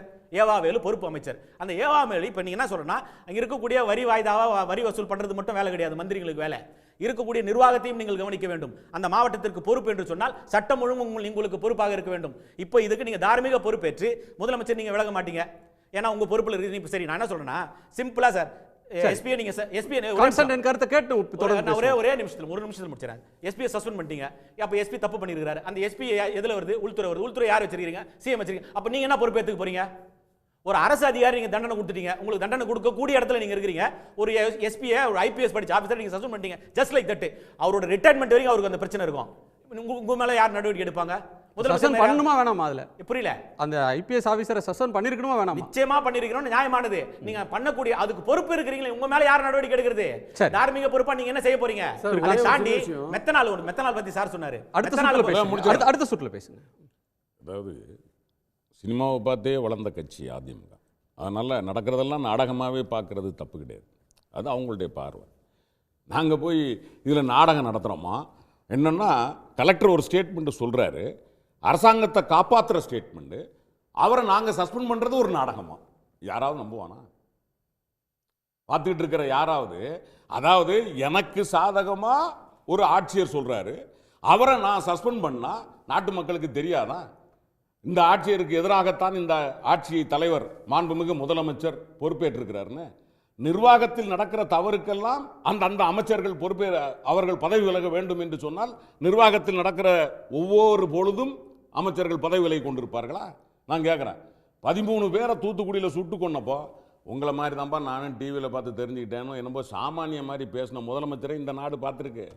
ஆனால் அதே இடத்தில் நிகழ்ச்சி நடந்தவுடன் அதற்கு சம்பந்தப்பட்ட காவல்துறை அதிகாரிகளிலிருந்து ஆட்சித்தலைவர்களிலிருந்து ஏன் அந்த துறைக்கு தனிப்பட்ட முறையில் ப்ராகிபிஷன் மதுவிலக்குத்துறையினுடைய ஏடிஜிபி வரைக்கும் நாங்கள் நடவடிக்கை எடுத்திருக்கோம். அது மட்டுமல்ல, எங்களுடைய மாண்புமிகு முதலமைச்சர் இன்னைக்கு தெளிவாக சொல்றாரு, நாங்கள் பொறுப்பேற்கிறோம். காவல்துறையில் மெத்தன போக்கு இருந்திருக்கிறது, கவனக்குறைவு இருந்திருக்கிறது, எனவே அவர்கள் மீது நடவடிக்கை எடுத்திருக்கிறோம். ஏன் இதுவரைக்கும் இந்த மாதிரியான ஒரு வரலாற்று நிகழ்வு எங்கேயாவது நடந்திருக்கா? ஒண்ணுமில்ல. ஜெயலலிதா அம்மையார் இதே நிகழ்ச்சியை இன்னைக்கு எங்க மாண்புமிகு முதலமைச்சர் நினைச்சிருந்தா 110 விதியின் கீழ் கள்ளக்குறிச்சியில் என்ன நடந்திருக்குன்னு அவர் பாட்டுக்கு விசாரணையை சொல்லிட்டு உட்கார்ந்துருந்தா யார் விசாரணை, யார் நடத்துவீங்க? என்ன விசாரணை நடத்துவீங்க? விவாதத்தை அனுமதிச்சிருக்க மாட்டாங்கல்ல. 110 விதியின் கீழ் கள்ளக்குறிச்சியில் நடந்தது இதுதான், முடிச்சிட்டாங்க கதையை. நீங்க என்ன பண்ணுவீங்க? ஆனால் மாண்புமிகு முதலமைச்சர் அதை விரும்பல. சபாநாயகர் சஸ்பெண்ட் பண்றாரு இவங்களை. ஒரு நாள் இன்னைக்கு நிகழ்வுல இருந்து உங்களை தள்ளி வைக்கிறேன். உடனடியாக முதலமைச்சர் சொல்றாரு, ஏங்க ஜனநாயகத்தில் எதிர்க்கட்சி, அதுவும் ஒரு எதிர்க்கட்சியாக நாம் அங்கீகரித்த வலுவான எதிர்க்கட்சி, அவர்களுடைய கருத்தும் இந்த சட்டமன்றத்தில் பதிவு செய்யப்பட வேண்டும் என்று மாண்புமிகு முதலமைச்சர் வேண்டுகோள் விடுக்கிறார். சபாநாயகர் வேண்டுகோள் விடுக்கும் போதுதான் பழனிசாமி பேசிக் கொண்டிருக்கிறார். வீட்டுக்கெல்லாம் போயிடல, நாங்க பார்த்துட்டு தானே இருக்கோம் லைவ்ல. பழனிசாமி, எடப்பாடி பழனிசாமி சரியா நம்ம இதுக்கு முன்னாடி நின்று பேட்டி கொடு. நான் தப்பு சொல்ல, நீங்க ஒரு அரசியல் கட்சி நடத்துறீங்க, ஒரு எதிர் ஆளுங்கட்சியில் ஒரு தவறு நடந்துட்டா அதை நீங்க பூதாகாரம் ஆக்கணும், அதை அரசியல் செய்யணும், மாற்று கருத்துல. ஆனா எப்போ சபாநாயகர் கூப்பிட்டாரோ, நீங்கள் ஒரு முன்னாள் முதலமைச்சர், இந்த நாட்டை ஆண்ட முன்னாள் முதலமைச்சர், ஒரு சபாநாயகர் உங்களுக்கு ஒரு தண்டனை கொடுக்கிறார், ஒரு முதலமைச்சர் ஜனநாயகத்தை கேட்டு அதை விரும்பி அவர் உள்ள வாங்கன்னு சொல்றாரு, மரியாதை கொடுத்து போகணுமா இல்லையா? ஜனநாயகத்தை விரும்புறீங்களா நீங்க? மக்கள் மீது நீங்கள் அரசியல் செய்யுங்கள், ஆனால் மக்கள் நலன் அங்கே எங்கே இருக்கிறது? நீங்க உள்ள உட்காந்து கேள்வி கேட்கணுமா வேண்டாமா? ஏன் வெளியே போனீங்க? சகோதரர் சொல்றாரு, என்னமோ அவங்க முடிஞ்ச உடனே எல்லாரும் வண்டி எடுத்துக்கிட்டு அப்படியே பறந்துட்டாங்க வீட்டுக்கு அப்படின்னு. கிடையாது, அங்கே நிற்கிறாங்க. நிற்கும் போதான மாண்புமிகு அவைத்தலைவர் சொல்றாரு, நான் கொடுத்த தண்டனையை முதலமைச்சர் கேட்டுக்கொண்டதற்கெனங்க நான் திரும்ப பெற்றுக் கொள்கிறேன், எல்லோரும் உள்ளே வாருங்கள் அப்படின்னு கூப்பிடுறாரு. அப்ப ஏன் வரல நீங்க? இன்னொன்னு, இந்த நிகழ்ச்சி நடந்த உடனே மாண்புமிகு முதலமைச்சர் இன்னைக்கு அவர் நடிக்க வேண்டிய அவசியம் இல்லை. அவருக்கு என்ன நடிக்க வேண்டியிருக்கு? அவர் தான் சொல்றாரு, நான் எங்கேயும் ஓடி ஒளியில, நேரடியாக நான் பதில் பேசுறேன் மக்கள்கிட்ட. நடந்திருக்கிறது இதில் குற்றம். அண்ணன் ஏவா வேலு பத்திரிகையாளர்களை சந்திக்கிற போது கள்ளக்குறிச்சியிலே சொன்னாரா இல்லையா? இந்த காவல்துறையில் சின்ன மெத்தன போக்கு இருந்திருக்கிறது, கவனக்குறைவு இருந்திருக்கிறது, எனவே நாங்கள் நடவடிக்கை எடுக்கிறோம். 3 அமைச்சர்கள் இருக்கிற போதே அதே கள்ளக்குறிச்சியில் சொல்றாரு. யார் சொல்லுவா? இன்றைக்கு நான் சொல்லுகிறேன், இந்த நாட்டு மக்களுக்கு இன்றைக்கு இருக்கிற அரசியல்வாதிகள், இன்று முளைத்த காளான்களை போல் நிலைத்த அரசியல்வாதிகள் எல்லாம் அரசியல் செய்வதற்காக பார்த்து கொண்டிருக்கிறார்கள். ஆனால் தமிழ்நாட்டு மக்கள் இன்றைக்கு மாண்புமிகு முதலமைச்சர் மீது நம்பிக்கை வைத்திருக்கிறார்கள். நமக்கான முதல்வர் ஸ்டாலின், நம்ம நினைச்சா உடனடியாக அவர் நடவடிக்கை எடுக்கிறார். எல்லா அரசாங்கத்திலையும் தவறு நடக்கும். 8 கோடி மக்கள் இருக்கிற ஒரு பெரும் மாநிலத்தில் ஆங்காங்கே சில நிகழ்வுகள் நடக்கும். ஒவ்வொரு நிகழ்வுக்கும் நடவடிக்கை என்ன என்பதுதான் அரசாங்கத்தினுடைய. நாங்க பொத்தி மூடணும்னு நினைச்சிருந்தா மூடிட்டு போறோம். அதை விரும்பல. நாட்டு மக்களுக்கு நம்ம நம்பிக்கையை கொடுக்கணும். சகோதரர், நான் வரும்போது சகோதரர் சுமன் சி ராமன் பேசிக் கொண்டிருந்தார். அவர் கேட்டார், சிபிசிஐடி என்னைக்கும் சிபிசிஐடி விவகாரம், அது கொடுக்குற ரிப்போர்ட்டெல்லாம் நான் யாரும் ஓப்பனில் வைக்க மாட்டாங்க. அதுதான் சிபிசிஐடி. நீங்க கமிஷன் ரிப்போர்ட்டை வெளியில வைக்கலாம். சிபிசிஐடி ரிப்போர்ட் எதுக்கு அப்படின்னா, நடந்த விஷயத்தை ரகசியமா கண்காணிச்சு அவங்க மேல நடவடிக்கை எடுக்கிறதுக்கு தான் சிபிசிஐடி. இல்ல, இந்த குறிப்பிட்ட வழக்குல வந்து சிபிசிஐடி தான் புலன் விசாரணைக்கான ஏஜென்சி. சகோதரர் கேட்டாரு, தலைவர் இன்னைக்கு சொல்லி இருக்கிறார்ல, அவங்க மேல எத்தனை 86 பேர் இன்னைக்கு குண்டர் சட்டத்தில் உள்ள போயிருக்கிறான். 2 மாவட்டம், அது ஒன்னு விழுப்புரம், அங்க 56 பேர், இன்னொன்னு செங்கல்பட்டு 18 பேர், மொத்தம் இத்தனை பேரை நாங்க குண்டர் சட்டத்தில் உள்ள வச்சிருக்கோம். சும்மா இல்ல. அது மட்டும் இல்ல, இன்னொன்னு சொல்றேன். சகோதரர் சுமன் சி ராமன் கேட்டார். என்ன கேட்டாரு? இந்த மெத்தனால் பிரச்சனையை கேட்டார். மெத்தனால் பிரச்சனை குணா என்ன அப்படின்னா, இந்த மெத்தனால நம்ம தமிழ்நாட்டில் 11 பேருக்கு தான் பெர்மிஷன் கொடுத்துருக்கோம். அந்த இது நடந்ததில்ல, போன வருஷம் நடந்ததுக்கு பிறகு we bring it to the auditing. நீ ஒரு நாளைக்கு எத்தனை லிட்டர் ப்ரொடியூஸ் பண்ற, மேனுஃபேக்சர் பண்ற, இதை யாருக்கு சப்ளை பண்ற, அவன் யாருக்கு கொடுக்கலாம், மந்த்லி ரிப்போர்ட் இருக்கு. 45 நிரந்தர சோதனை சாவடிகள் அங்க இருக்கு. இப்ப சொல்றேன், இது நடந்ததுனால தான் இந்த நிகழ்ச்சி நடந்த 1 மணி நேரத்துல இந்த மெத்தனால் பாண்டிச்சேரியில இருந்து வந்திருக்கு. முந்தி நடந்தப்போ மரக்காணத்துல சோர்ஸ் வரையிலும் போவாங்களா? பாண்டிச்சேரியில மெத்தனால சட்டவிரோதமா கொடுத்தவர்களுக்கு கைது பண்ணிருக்கோம். அவங்களுடைய லைசென்ஸ் போகணும் இல்லையா? அந்த ஃபேக்டரி வந்து இயங்க கூடாது. கைது பண்ணியிருக்குங்கிற அவர் பேரு நான் சொல்றேன், இப்ப முடிஞ்சோன்னு சொல்றேன். எடுத்து தலைவர்கள் முதலமைச்சர் கொடுத்ததனுடைய பின் பக்கத்துல வந்து அந்த எந்த அதனுடைய பெயர் என்ன, அந்த கம்பெனியுடைய பெயர் என்ன, அதனுடைய இது என்ன, கைது செய்திருக்கோம். எப்படி கைது செய்ய முடிஞ்சது? இங்க தமிழ்நாட்டுக்குள்ள இருக்கிற மெத்தனால் நம்ம தணிக்கை செய்ததனால, அப்ப இது தமிழ்நாட்டுக்குள்ள இருந்து இது நடத்தப்படல. அப்ப எந்த மாநிலத்தில் இருந்து வந்திருக்கு? பாண்டிச்சேரியில இருந்து வந்திருக்கு. அப்ப யார் சப்ளை பண்ணிருக்கா? தூக்கி இருக்கோம். இப்போ இத்தனை பேரை கைது பண்ணியிருக்கோம். நாம எந்த இடத்துலையும் தூங்கிட்டு உட்கார்ந்துட்டு இருக்கல, இல்லைன்னா மூடி மறைக்கல. ஏன் மூடி மறைக்கணும்? இன்னைக்கு மாண்புமிகு முதலமைச்சர் குறுக்கிடுறாரு. சொல்ல இந்த மெத்தனால் பொறுத்த வரைக்கும் இந்த லாஸ்ட் இயர் மேல நடந்த மெத்தனால் வந்து நந்திவரம் கூடுவாஞ்சேரி ஒரு பகுதியிலிருந்து தான் பயன்படுத்தப்பட்ட அந்த மெத்தில் ஆல்கஹால். அது இந்த மெத்தனால் வந்து நம்ம இன்னும் எங்கேருந்து வந்துச்சுன்றதை நம்ம இன்னும் புலன் விசாரணை. அரசாங்கத்தோட கிளைம் வந்து முதலமைச்சர் சட்டமன்றத்திலே சொன்னது பாண்டிச்சேரியிலிருந்து வந்ததுல தமிழ்நாட்டில் நீங்க சாதாரணமாக வாங்கவே முடியாது. தமிழ்நாட்டில் மெத்தனால் நீங்க யாருமே வாங்க முடியாது. ஒரு தனிப்பட்ட நபர் போய் மெத்தனால் எந்த இடத்துல நீங்க வாங்கவே முடியாது. தமிழ்நாட்டோட சட்டம் அப்படி இல்ல சார். இந்த சம்பவத்துல பயன்படுத்தப்பட்ட மெத்தனால் பாண்டிச்சேரியில வந்தது சட்டமன்றத்திலே முதலமைச்சர் சொல்லியிருக்காரு. அதுதான் நம்ம வந்து இன்வெஸ்டிகேஷன் அது சொல்றாங்க. பட் இந்த இதுல போன முறை கடந்த ஆண்டு மே மாதம் நடந்தது வந்து தமிழ்நாட்டிலிருந்து கொண்டு வரப்பட்ட எக்ஸ்பைரியான மெத்தில் ஆல்கஹால். அது நான் யார் சொல்லியிருக்கா? இல்ல போலீஸ் எங்க ரிப்போர்ட்ல ஆந்திரா இல்ல நான் என்ன சொல்ல வரேன் சார், அக்யூஸ்ட் வந்து எங்களுடைய இதுல அப்போ இண்டஸ்ட்ரியில கடந்தது ஆந்திரா, இது பாண்டிச்சேரி. ரைட். சகோதரர் பாபு முருகவேல் ஒன்னு சொல்றாரு. அப்ப இது ஒரு புது சோர்ஸ். அப்ப விசாரிக்கணும் என்ன சோர்ஸ்னு. அதுக்காக கேட்கிறேன் நான். ஏன்னா நம்ம ஒரு அரசாங்கத்தை நடத்திட்டு இருக்கோம், அவங்க பொறுப்புள்ள எதிர்க்கட்சி, 2 பேரும் சேர்ந்தது தான் அரசாங்கம். உங்களுக்கு அப்படி ஒரு தகவல் இருந்தா தயவு செய்து பாபு முருகவேல், ஏன்னா மாண்புமிகு முதலமைச்சர் இன்னைக்கு ஏன்னா சட்டமன்றத்தில் அறிக்கையை வைக்கும் போது சாதாரணமாக வைக்க முடியாது. அப்போ அந்த ரிப்போர்ட்டை எடுத்து வச்சிருக்கேன். நான் சொல்லவே இல்லை. சொல்லுங்க. இந்த இஷ்யூக்கு சொல்லுங்க. தமிழ்நாட்டில் வாங்க முடியாதுன்னு சொல்றேன். சொல்லுங்க. தமிழ்நாட்டில் தனிப்பட்ட ஒரு நபர் போய் யாரும் நீங்க மெத்தில் ஆல்கஹால் நீங்க வாங்கவே முடியாது. நீங்க அதுல ஒன்று திருடி வந்தாதான் உண்டு. ஏதாவது ஃபேக்டரியிலேருந்து திருடி போய் நம்ம யூஸ் பண்ணாதான் தவிர இங்கே வாங்க முடியாது. பட் பாண்டிச்சேரியில் வாங்கக்கூடிய அந்த வாய்ப்பு இருக்குது. அந்த சட்டம் அந்த மாதிரி இருக்குது. பேராசிரியர் என்ன சொல்றாருன்னா, இது போல நாங்கள் எதுக்கு நாடகம் நடத்த வேண்டிய அவசியம் இல்லைன்னு சொல்றாரு. 60 நாளைக்கு முன்னாடி 40 தொகுதிக்கும் பயணம் பண்ணி வாக்கு சேகரித்த முதலமைச்சர் 2 நாட்கள் கடந்து இருக்கிறது. ஏன் இன்னும் அந்த பகுதிக்கு செல்லவில்லை? சொல்றேன். அதை தாண்டி இல்ல முடிச்சிருந்தோம். நீங்க பாபு அமைச்சர் கூட ஏன் அந்த பகுதிக்கு செல்லவில்லை? கேள்வி. இந்த கேள்விக்கு நான் பதில் சொல்லிடுறேன். அது ஒரு மிகப்பெரிய உடனே 3 அமைச்சர்கள் அனுப்பி இருக்கிறாரு. சட்டமன்றம் நடந்துட்டு இருக்கு. தலைவர் இங்க இருப்பாரு, அங்க போணுமா? ஏன் காலையில வரல? நான் சொல்றது என்ன, ஆரம்பிக்கும் போது யார் வரல? சட்டமன்றம் நடக்குது. உங்க தலைவர் ஆரம்பிக்கும் போது யார் வரல? சட்டமன்றத்துக்கு. அது சட்டமன்றத்தினுடைய அத்தனை மானிய கோரிக்கைக்கும் அவர்தான் உட்கார்ந்து பதில் சொல்லணும். அத்தனை அமைச்சர்களும் அவர்கிட்ட தான் கேள்வி வந்து சொல்லிட்டு போவாங்க. அப்படி இருக்கும்போது ஒரு பொறுப்புள்ள முதலமைச்சர் நாட்டு மக்களுக்கான பட்ஜெட்டினுடைய மானிய கோரிக்கையை பார்க்கிறதா இல்ல ஒரு நிகழ்வு நடந்திருக்கு அதுக்கு அவர் சும்மா உட்கார்ந்துருக்கல. 3 அமைச்சர்கள் போயிருக்காங்க. அண்ணன் நல்வாழ்வுத்துறை அமைச்சர் அண்ணன் மாசு போயிருக்கிறாரு. பொதுப்பணித்துறையில இருந்த அண்ணன் ஏவா வேலு போயிருக்கிறாரு. இளைஞர்கள் மற்றும் விளையாட்டு மேம்பாட்டுத்துறை அமைச்சர் சகோதரர் உதயநிதி ஸ்டாலின் போயிருக்கிறாரு. 3 பேரும் போயிருக்கிறாங்க, துரிதப்படுத்தி இருக்கிறாங்க.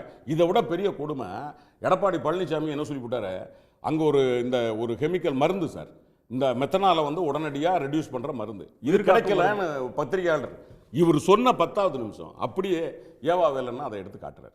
இங்க பாருங்க, எதிர்க்கட்சி தலைவர் இந்த மாதிரி ஒரு பொய்யான தகவலை சொல்றாரு. இது நான் கையில இருந்து கொண்டு வந்தது இல்லைங்க, மருத்துவமனையில் இருக்குது, இப்பவும் நீங்க போய் பார்க்கலாம் அப்படின்னு பத்திரிகைகள்கிட்ட சொல்றாரு. நான் என்ன சொல்றேன், நடந்த நிகழ்வு ஒரு தவறு, இதை நம்ம ஒரு கோர சம்பவம், இது ஒரு சோக சம்பவம். நீங்க இதுல அரசியல் பண்ணுங்க, வேண்டாம்னு சொல்ல, ஒரு எதிர்க்கட்சியா இருக்கிறவங்க அரசியல், ஆனால் அந்த அரசியல் மக்கள் நலன் சார்ந்த அரசியலாக பண்ணுங்க, அதுதான் நம்ம சொல்றோம். ஜனநாயகத்துக்கு வாங்க. திரு ஜென்ராம், உங்க கோணம் என்ன ஜென்ராம்? இதுல வந்து சில விஷயங்களை பேசி இருக்கிறோம், இதுல இதுவரையும் பேசாத சில அம்சங்கள்ல உங்களுடைய கருத்தை கேட்கணும்னு நினைக்கிறேன். ஒன்று மலிவு விலை மது, இன்னொன்று கல்லுக்கடையை திறக்கணுன்றது, இன்னொன்று டாஸ்மாகே மூடணும் இந்த பிரச்சனைக்குன்றது, அடுத்தது நிவாரணம் 10 லட்ச ரூபா கொடுத்ததை ஏழைகள் குடும்பத்துக்கு ஆறுதலாக தரக்கூடிய ஒன்றை ஒரு கிண்டல் செய்யக்கூடிய போக்கு பல விஷயங்களில் பார்க்குறோம்.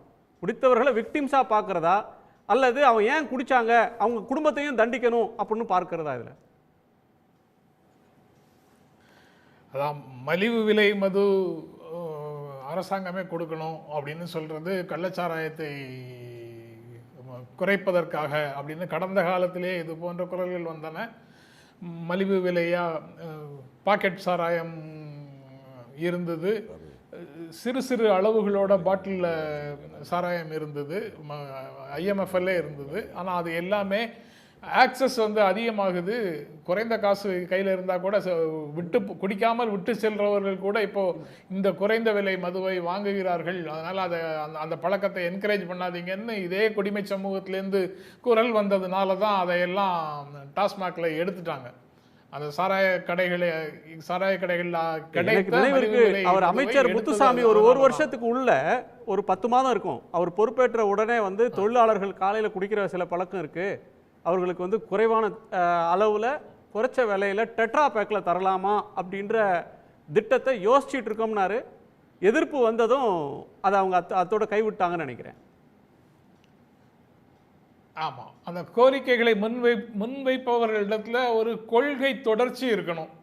அப்போது அதை அப்சர்வ் பண்ண முடிந்தது என்றால் நாம் வந்து அதை பற்றி பேசுவதில் பொருள் இருக்குது.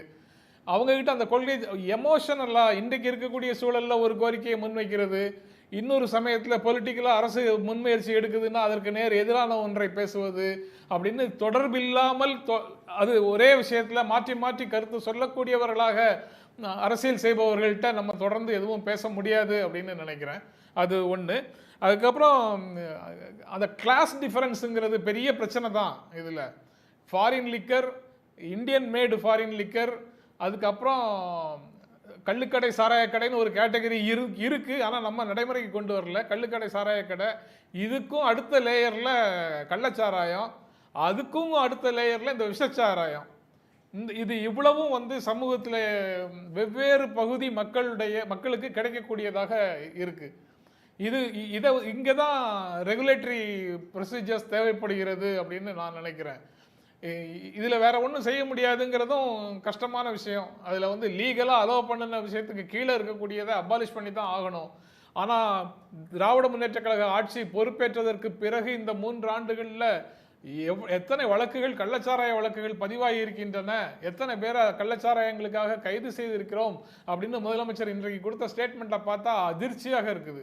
நாள்தோறும் 300-400 வழக்குகள் கள்ளச்சாராயத்துக்காக போட்டுட்டு இருக்கு அரசு அப்படிங்கிற மாதிரி வருது. அது அப்படி என்றால் அரசு தொடர்ந்து கள்ளச்சாராயம் தொடர்பாக வழக்குகள் நடத்திட்டு இருக்கு, கைதுகள் நடந்துகிட்டு இருக்கு. அதை தாண்டி இது போன்ற விஷச்சாராய விபத்துகளும் நடந்து கொண்டிருக்குது அப்படின்னு தான் நம்ம புரிந்து கொள்ள வேண்டியதாக இருக்குது. அது ஒன்று. அதுக்கப்புறம் பூரண மதுவிலக்குங்கிறது அதுவும் வந்து கள்ளுண்ணாமை திருவள்ளுவர் எழுதுனது எப்போ? 2024 வருஷம் ஆயிடுச்சு. ஒரு 2000 வருஷம் அப்போ சொல்ல ஆரம்பித்தோம். 2024 வருஷம் ஆயிடுச்சு. திருவள்ளுவர் காலத்திலேருந்து கள் உண்ணும் பழக்கம் மக்களிடத்தில் இருந்திருக்குது. அதை உண்ணாதீங்கன்னு அவர் குரல் எழுதியிருக்கிறாருன்னா இன்றும் திரும்ப அதை பற்றியே நம்ம பேசிகிட்டு இருக்க வேண்டியது இருக்குது என்றால் என்ன பொருள்? இடையில எப்போ அது இல்லாமல் இருந்தது? ஏதோ ஒரு வசந்த காலம் நடுவில் இருந்த மாதிரியும், அதுக்கப்புறம் யாரோ ஆட்சிக்கு வந்ததற்கு பிறகுதான் வந்து குடிகாரர்கள் அதிகமாகி விட்டார்கள்னு பொய்யான நேரேட்டிவை தமிழ் சமூகத்தில் விதைக்க நினைப்பவர்களுக்கு துணை போகும் விதமாக இங்கு இருக்கக்கூடிய பிற கட்சிகளும் செயல்படுவது அதிர்ச்சி அளிக்கிறது. அவங்க நடைமுறையில் அப்படிலாம் எதுவும் இல்லை. 500 கடையை மூடணும், 1000 கடையை மூடணுங்கிறத சாதனைகளாக பேசிட்டு இருக்க முடியாது. அந்த சமயத்திலையும் கூட விஷச்சாராய சாவுகள் சாதனை தான். அது ஒரு கடை மூடுங்களா நீங்க? 500-1000 கடை மூணு சாதனை சார். சார் ஜென்ராம் சார் நீங்க பேச கூடாது. 47 ஒரு கடை மூடுங்களா? ஒரே ஒரு கடை மூடுங்க. தொடர்ந்து குஜராத்ல வந்து ப்ரொஹிபிஷன் இருக்கு. அங்க எப்படி வருது இது? விஷச்சாராய ஐபிசில 511 செக்ஷன் இருக்குது. அந்த 511 செக்ஷன்ல ஒரே ஒரு செக்ஷன்ல அஃபென்ஸ் நடக்கலன்னு சொல்லுங்க. 511 செக்ஷன்ல அஃபென்ஸ் நடந்திருக்குது. அதுக்காக சட்டம் தப்புன்னு சொல்லுவீங்களா? இல்ல இருக்கிற மனுஷனுக்கு மூளை சரியில்லைன்னு சொல்லுவீங்களா? சட்டம் இருக்குது, ஆனா அதை சரியாக இம்ப்ளிமெண்ட் பண்ணல தமிழ்நாட்டில். இந்தியாவில் 511 ஐபிசி செக்ஷன்ல ஒரே ஒரு செக்ஷன்ல இது வரைக்கும் அந்த சட்டம் கொண்டாந்ததுல இருந்து இந்த குற்றமே நடக்கல. இந்த செக்ஷன்ல குற்றம் நடக்கல அப்படி சொல்லுங்க. ஒரு செக்ஷன் சொல்லுங்க. ஒரு யதார்த்தமா இருக்கு. இல்ல நடக்கும். இல்ல யதார்த்தமா கொண்டு நடக்க வேண்டியது ஆளுநர் அரசாங்கத்தினுடைய கடமை. ஆட்சியில இருந்தபோது கொண்டு நடக்கிறீங்க. இல்ல ஒத்துறீங்க. நீங்க நடக்கிறீங்களா? சொல்லுங்க, நீங்க நடக்கிறீங்களா? யாரும் நடக்கிறீங்க இல்ல, யாருமே முடியாது. நீங்க இருந்தாலும் முடியாது, யாரும் இருந்தாலும் முடியாது. நீங்க இருந்தாலும் முடியாது, யாரும் இருந்தாலும் முடியாது. ஒரு நிமிஷம் இந்த வழக்குல பாபு, ஏன் ஒண்ணு சட்டம் வேற, யதார்த்த நிலைமை ஏய், எல்லாரும் பேசினா கேட்காது. ஒரு நிமிஷம், ஒரு விதமான சுச்சுவேஷன். நீங்க புக்ல தான் பேசிட்டு இருக்காதீங்க நீங்க. இல்ல யதார்த்த சார், நிலைமை துயரம் பேசுங்க. நடந்துருச்சு. அது சார்ந்த பல சீரியஸான விஷயங்களை பேசிட்டு இருக்கிறோம். நம்ம இல்ல, 1000 பேசுறதுல கடை இருந்து முன்னது ஒரு பெரிய விஷயம் சட்டத்துல இல்ல, இருக்குன்னா எப்படி எல்லாமே சொல்லலாம்? 1000 கடை சட்டத்துல நான் இருக்கு சார். முன்னல. அது உச்சநீதிமன்றம் சொன்னாங்க. நான் இப்ப ஒரு நிமிஷம் சார் இருங்க. நீங்க சரி, ஐபிசி உச்சநீதிமன்றம் சொல்றாருல. நாங்க முன்னல. இல்ல. நீங்க சொன்னது முன்னீங்களா? சொல்லுங்களவு அறிவு இருக்கிறவங்க கூட பூரண மதுவிலக்கு கோர மாட்டான். இதை யார் சொல்கிறேன் என்றால், காந்தியின் அறிவுகளுக்கு ஏற்ப 500 மரங்களை வெட்டி சாய்த்த ராமசாமி ஆகிய நான் சொல்கிறேன். பெரியார் சொன்ன ஸ்டேட்மெண்ட் இருக்கு. நீங்க இங்க குடிச்சிட்டு இருக்கிற ஏதோ கஷ்டமான வேலையை பார்த்துட்டு வரான், அவனை இங்க குடிக்க கூடாதுன்னு சொல்லி மதுவிலக்குன்னு சொல்லிட்டு அவனை பக்கத்து ஸ்டேட்ல போய் குடிக்க வைக்கிறீங்க. அவன் செலவழிக்க வாங்கின கூலி ஃபுல்லா இந்த மாதிரி செலவுல இந்த மாதிரி டிராவல் செலவும் சேர்த்து போகுது. அவன் குடிச்சா குடிச்சிட்டு போறான் அப்படின்னு சொன்னதும் பெரியார் சொல்லியிருக்காரு. பெரியார் மட்டும் சொல்லல, காந்தியும் சொல்லியிருக்காரு. கடினமான உடல் உழைப்பு கோருகின்ற வேலைகளில் இருந்து எளிய மக்கள் விடுவிக்கப்படும் வரை அவங்களை குடிக்காதன்னு சொல்வதற்கான தார்மீக உரிமை நமக்கு கிடையாது அப்படின்னு காந்தியும் சொல்றாரு. இந்த எல்லாத்தையும் கணக்கில் எடுத்துக்காம சும்மா ஒழுக்க விதிகளின் கீழே நின்று குடிப்பழக்கத்தை ஒழுக்கமாக பார்த்து பூரண மதுவிலக்குன்னு ஒரு உயர் மனநிலையிலிருந்து ஒரு பீடத்தில் உட்கார்ந்துட்டு ஒரு கிளைமை வைக்கிற பழக்கம் மேலே இருந்து கீழே வரைக்கும் பெர்குலேட் ஆயிருக்கு. அது நடைமுறை சாத்தியம் இல்லாத ஒரு விஷயம். அதுக்கப்புறம் இந்த 10 லட்சம் ரூபாய் அதிகம்னு சொல்றது, 10 லட்சம் ரூபாங்கிறது அரசு ஆர்டிகிள் 21 கீழே அரசு எவ்வளவு வேண்டுமானாலும் கொடுக்கலாம். ஏன்னா மக்களுடைய உயிரையும் உடைமைகளையும் காக்க வேண்டிய பொறுப்பு அரசோட பொறுப்பு. இங்கு நடக்கக்கூடாத ஒரு செயல் நடந்திருக்குது, அது குற்றச்செயல். அதை அரசு தடுக்க தவறி இருக்கிறது. அதை பொறுப்பேற்றுக் கொண்டு அரசு காம்பன்சேஷன் கொடுக்குது. குற்றம் செய்தான், குடிக்கக்கூடாத சாராயத்தை குடிச்சான், அவன் செத்து போனான், அதுக்கு நீங்க காம்பன்சேஷன் கொடுத்தா எல்லாரையும் குடிக்க சொல்றீங்களான்னு கேட்கறத மாதிரி சிறுபிள்ளைத்தனமான அணுகுமுறை எதுவுமே கிடையாது. முதிர்ந்த அரசியல் தலைவர்கள் இது போன்ற முழக்கங்களை முன்வைக்க மாட்டார்கள். சிறு பிள்ளைகளுக்காக வெள்ளாமை வீடு போய் சேராது, சிறுபிள்ளை விவசாயம் வீடு போய் சேராதுன்னு சொல்லுவாங்களே, அவங்க தான் இந்த மாதிரி கோரிக்கைகளை முன்வைப்பாங்க. நன்றி. நம்ம வே அஹெட் என்ன, அடுத்தது என்ன, எதை நோக்கி இது மாதிரியான சம்பவங்கள் மீண்டும் மீண்டும் நகராம நடக்காம பார்த்து கொள்வதற்கு செய்ய வேண்டிய நடவடிக்கைகள் என்ன அப்படின்றது ஒரு சீரியஸாக பேச வேண்டிய ஒரு விஷயம். அடுத்து மதுவிலக்கு சார்ந்து தமிழ்நாட்டில் நடக்கிற விவாதன்றது இது புதுசில்லை, தொடர்ந்து பேசிகிட்டு இருக்கிறோம். மது நுகர்வை குறைப்பது அல்லது எளிய மக்களுக்கு மதுவோட விலையை குறைப்பது, இது சார்ந்த சில பார்வைகளை தெரிவிச்சிங்கன்னா நல்லாயிருக்கும். நிறைவு பார்வை திரு சுமந்த். முதல்ல டாஸ்மாக்ல வெளிப்படைத்தன்மை இருக்கணும். இது ஒரு டாப் சீக்ரெட் டிபார்ட்மெண்ட் கிடையாது, தேசிய பாதுகாப்பு தொடர்பான விஷயம் கிடையாது. டாஸ்மாக்ல பில்லு கூட கொடுக்கறது இல்லை. 10 ரூபாய் எக்ஸ்ட்ரா வாங்குறாங்க, 20 ரூபாய் எக்ஸ்ட்ரா கேட்குறாங்க. இது ஒரு புறம். ஏன் இதில் வெளிப்படைத்தன்மை இல்லை? எதுலேயுமே இன்னைக்கு ஒரு சின்ன பெட்டி கடையில் போனால் கூட எல்லாமே கம்ப்ளீட் ஆப்ரேஷன் கம்ப்யூட்டரைஸ்டாக இருக்குது. ஏன் ஒரு பில்லு கொடுக்கக்கூடாது டாஸ்மாக் கடையில்? ஏன் சிஸ்டம்ஸை கம்ப்ளீட்டாக கம்ப்யூட்டரைஸ் பண்ண மாட்டேங்கிறீங்க? ஏன் ஒரு வெளிப்படைத்தன்மை இல்லை? எதுக்கு சொல்கிறேன்னாக்க, இதுலேயே டாஸ்மாக்லேயே என்ன தரம், என்ன மக்கள் குடிச்சிட்டு உடனே இறந்து போல, அதுதான் நமக்கு தெரியுமே தவிர அதில் என்ன தரம்ங்கிறது கூட மக்களுக்கு தெரியாது. என்ன குவாலிட்டி செக்ஸ் பண்ணியிருக்காங்க, என்ன ஸ்டாண்டர்ட்ஸ் மெயின்டைன் பண்ணுறாங்க, எதுவுமே யாருக்கும் தெரியாத ஒரு சுச்சுவேஷன். 1 கோடி மக்கள் ஒவ்வொரு வாரமும் டாஸ்மாக்லேருந்து மதுபானங்களை வாங்குகிறார்கள் என்ற செய்தி இருக்கிறது. 1 கோடி மக்கள் வாங்குற ஒரு விஷயத்தில் எந்த விதமான குவாலிட்டியும் யாருக்கும் தெரியாது. Complete black box. அதற்கு காரணம் என்னங்கிறது வேண்டாம், அது வேறு விவாதம். முதல்ல டாஸ்மாக்ல வெளிப்படைத்தன்மை இருக்க வேண்டும். கம்ப்ளீட் டிரான்ஸ்பரன்சி, கம்ப்ளீட் ஆட்டோமேஷன் கொண்டு வர வேண்டும். அது கொண்டு வர மாட்டாங்க, அது வேற விஷயம். ரெண்டாவது, மிக முக்கியமாக அஃபோர்டபுள். நீங்கள் தெருக்கு தெருக்கு தெருக்கு தெரு டாஸ்மாக் திறந்துட்டீங்க. இப்போது அதில் 150 ரூபா தான் இருந்தால் தான் நீங்கள் உள்ளே போக முடியும்னு வைக்கிறது ஒரு நிச்சயமாக அது மக்களை பாதிக்கக்கூடிய ஒன்று. அவங்களுக்கு 50 ரூபாய்க்கோ 30 ரூபாய்க்கோ 40 ரூபாய்க்கோ கிடைக்கும் வகையில் டாஸ்மாகில் அதற்கு ஏற்பாடு செய்தால் அது தவறு கிடையாது. நீங்கள் டாஸ்மாகை அதனால நீங்கள் மக்களை ஊக்குவிக்கிறீங்கன்னு. ஏற்கனவே தண்ணியை விட ஃப்ரீயாக ஓடிட்டு இருக்கு லிக்கர், மதுபானங்கள். அதனால் நீங்கள் 30 ரூபாய்க்கு விற்கிறதுனால வந்து இன்னும் ஒரு 2 கோடி பேர் வந்து குடிப்பாங்கன்னு அர்த்தம் இல்லை. அதனால் தயவு செய்து ப்ராக்டிக்கல் ப்ராப்ளம்ஸை ப்ராக்டிக்கலாக தான் ஹேண்டில் பண்ணணும். ஏன் ஒரு மூன்றாவது மிக முக்கியமாக இந்த பூரண மதுவிலக்குன்னு ஒவ்வொரு வாட்டியும் பேசிட்டு ஒரு கட்சியெல்லாம் ஒரு எதிர்கட்சிகள் உடனே எதிர் அணியில் இருக்கும்போது பூரண மதுவிலக்கு, ஆளுங்கட்சியாக இருக்கும்போது அதை பற்றி பேசவே மாட்டாங்க. அது திமுகவுக்கும் பொருந்தும், அண்ணா திமுகவுக்கும் பொருந்தும். பூரண மதுவிலக்கு என்பது சாத்தியம் இல்லை. பூரண மதுவிலக்கு தமிழ்நாட்டு போன்ற ஒரு மாநிலத்தில் கொண்டு வந்தால் ஒவ்வொரு வாரமும் இது போன்ற ஒரு அசம்பாவிதம் நடக்கக்கூடிய ஒரு வாய்ப்பு இருக்கிறது. நான்காவது, இறுதியாக காவல்துறை ஜீரோ டாலரன்ஸ் அப்ரோச். வேறு எதில் வேணாலும் சில விஷயங்களில் மாமூல் வாங்கிறதுங்கிறது வாடிக்கையாக இருக்கும். ஆனால் போதைப் பொருளை பொறுத்த வரைக்கும், கள்ளச்சாராயத்தை பொறுத்த வரைக்கும் நோ காம்ப்ரமைஸ் அப்படிங்கிறது அரசாங்கம் மேல் ஹையஸ்ட் லெவல் சீஃப் மினிஸ்டர்லேருந்து அதற்கு உத்தரவிட வேண்டும். யாராவது மாட்டினாங்கன்னா அவங்களுக்கு எக்ஸம்ப்ளரி பனிஷ்மெண்ட் கொடுத்தாலே தவிர இதை தீர்க்க முடியாது. இந்த நடவடிக்கைகள் அரசு சிந்திக்கலாம். நன்றி. நன்றி திரு பிரியன். இல்லை, இந்த விஷயங்களில் பெரும்பாலும் பாதிக்கப்படுறது வந்து சமூகத்தில் வந்து ரொம்ப கீழ்த்தட்டில் இருக்கிற மக்கள் தான் பாதிக்கப்படுறாங்க. ஸோ இந்த சமூக சூழல், அப்புறம் வந்து பொருளாதார சூழல், அப்புறம் வந்து இந்த விழிப்புணர்வு உண்டாக்கக்கூடிய விஷயங்கள், இந்த மூணுத்தையும் கம்பைன் பண்ணி அட்லீஸ்ட் இந்த மலிவாக கொடுக்குற மது இந்த மாதிரி விஷயங்கள்லாம் வந்து பிரச்சனைக்கு வந்து தீர்வாகாது. ஆக்சுவலாக ரெண்டாவது, டாஸ்மாகை ஒழிக்கிறது இந்த பிரச்சனைக்கு தீர்வாகாது. டாஸ்மாக் ஒழிக்கிறதுன்னு சொல்கிறதே வந்து யதார்த்த நிலைக்கு சரியான ஒரு விஷயம் கிடையாது. இன்றைக்கி இருக்கிற கவர்மெண்ட் இல்லை, எதிர்காலத்தில் எந்த கவர்மெண்ட் இருந்தாலுமே இனிமேல் டாஸ்மாகை எடுக்கிறதுக்கான வாய்ப்புகளே கிடையாது. ஏன்னா வருமானம் சம்மந்தப்பட்ட ஒரு விஷயமாக அது மாறிடுது ஆக்சுவலாக.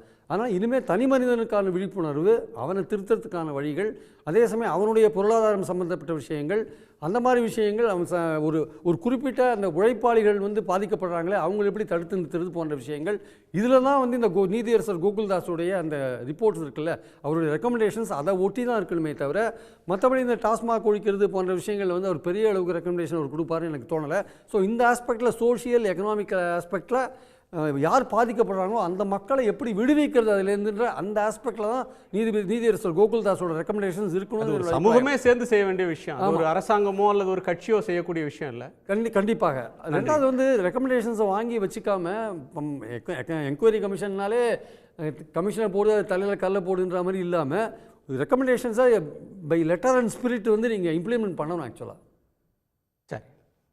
சரி, அதாவது எப்படின்னா, இந்த குற்றங்கள் ஏன் தொடர்ந்து நடந்து கொண்டு இருக்கிறது அப்படின்னு சொன்னால், ஐபிசியில் 328 அஃபென்ஸ் போடுவாங்க, பூட்லெகேஸ் ஆக்டில் 41 கேபிட்டல் ஏன்னு சொல்லி அது செக்ஷன் போடுவாங்க. ஒரு 4 வழக்குகளுக்கு தொடர்ந்து ஒருத்தர் மேலே பதிவு பண்ணுறாங்கன்னா அவங்க மேலே அதுக்கப்புறம் தான் குண்டாஸே இந்த சாராய கேஸை பொறுத்த வரைக்கும். அந்த குண்டாஸும் பார்த்தீங்கன்னா அதிகபட்சமாக எனக்கு தெரிஞ்சு ஒரு 6 மாதத்துக்கு மேலே உள்ளே வைக்க முடியறதில்லை. காரணம், அதுக்கேற்ற மாதிரி சரியான தரவுகளோடு அந்த ப்ரிப்பரேஷன் குண்டாஸ் ஆக்ட் வந்து இவங்க பண்ணுறதில்லை. இவங்க தடுப்பு காவலுக்கு உண்டான அந்த ப்ரிப்பரேஷன் காவல்துறைகிட்ட சரியாக இருக்கிறதில்ல. ஒரு 6 மாதத்துக்குள்ளே அவங்க வெளியே வந்துடுறாங்க. அதை தாண்டி கள்ளச்சாராயம் என்பது மலிவு விலையில் பக்கத்தில் வசிக்கக்கூடிய பகுதிகளில் அருகிலேயே கிடைக்கக்கூடிய ஒரு பொருளாக அது இருக்குது. இப்போ ஒரு 140 ரூபா கொடுத்து டாஸ்மாகில் வாங்கக்கூடிய பொருள் அதனுடைய ஆல்கஹாலினுடைய அளவு என்பது 40%. ஆனால் 30 ரூபாய்க்கு கிடைக்கக்கூடிய இந்த கள்ளச்சாராயத்தினுடைய ஆல்கஹால் சதமானம் 80. ஆனால் இந்த 80% 250 மில்லி லிட்டர் கிடைக்குது. அது 180 மில்லி லிட்டரில் அவனுக்கு 40% தான் கிடைக்குது. ஸோ இதை கம்பேரிசன் பார்க்குற போதும் அவங்களுக்கு அங்கே அப்போ இப்போ கொஞ்ச நாளுக்கு முன்னாடி உங்களோட டெட்ரா பேக்கெட் கொண்டு வரேன்னு சொல்லி சொன்னாங்க. அப்புறம் அது ஒரு விவாத பொருளாகி அது நிப்பாட்டிட்டாங்க.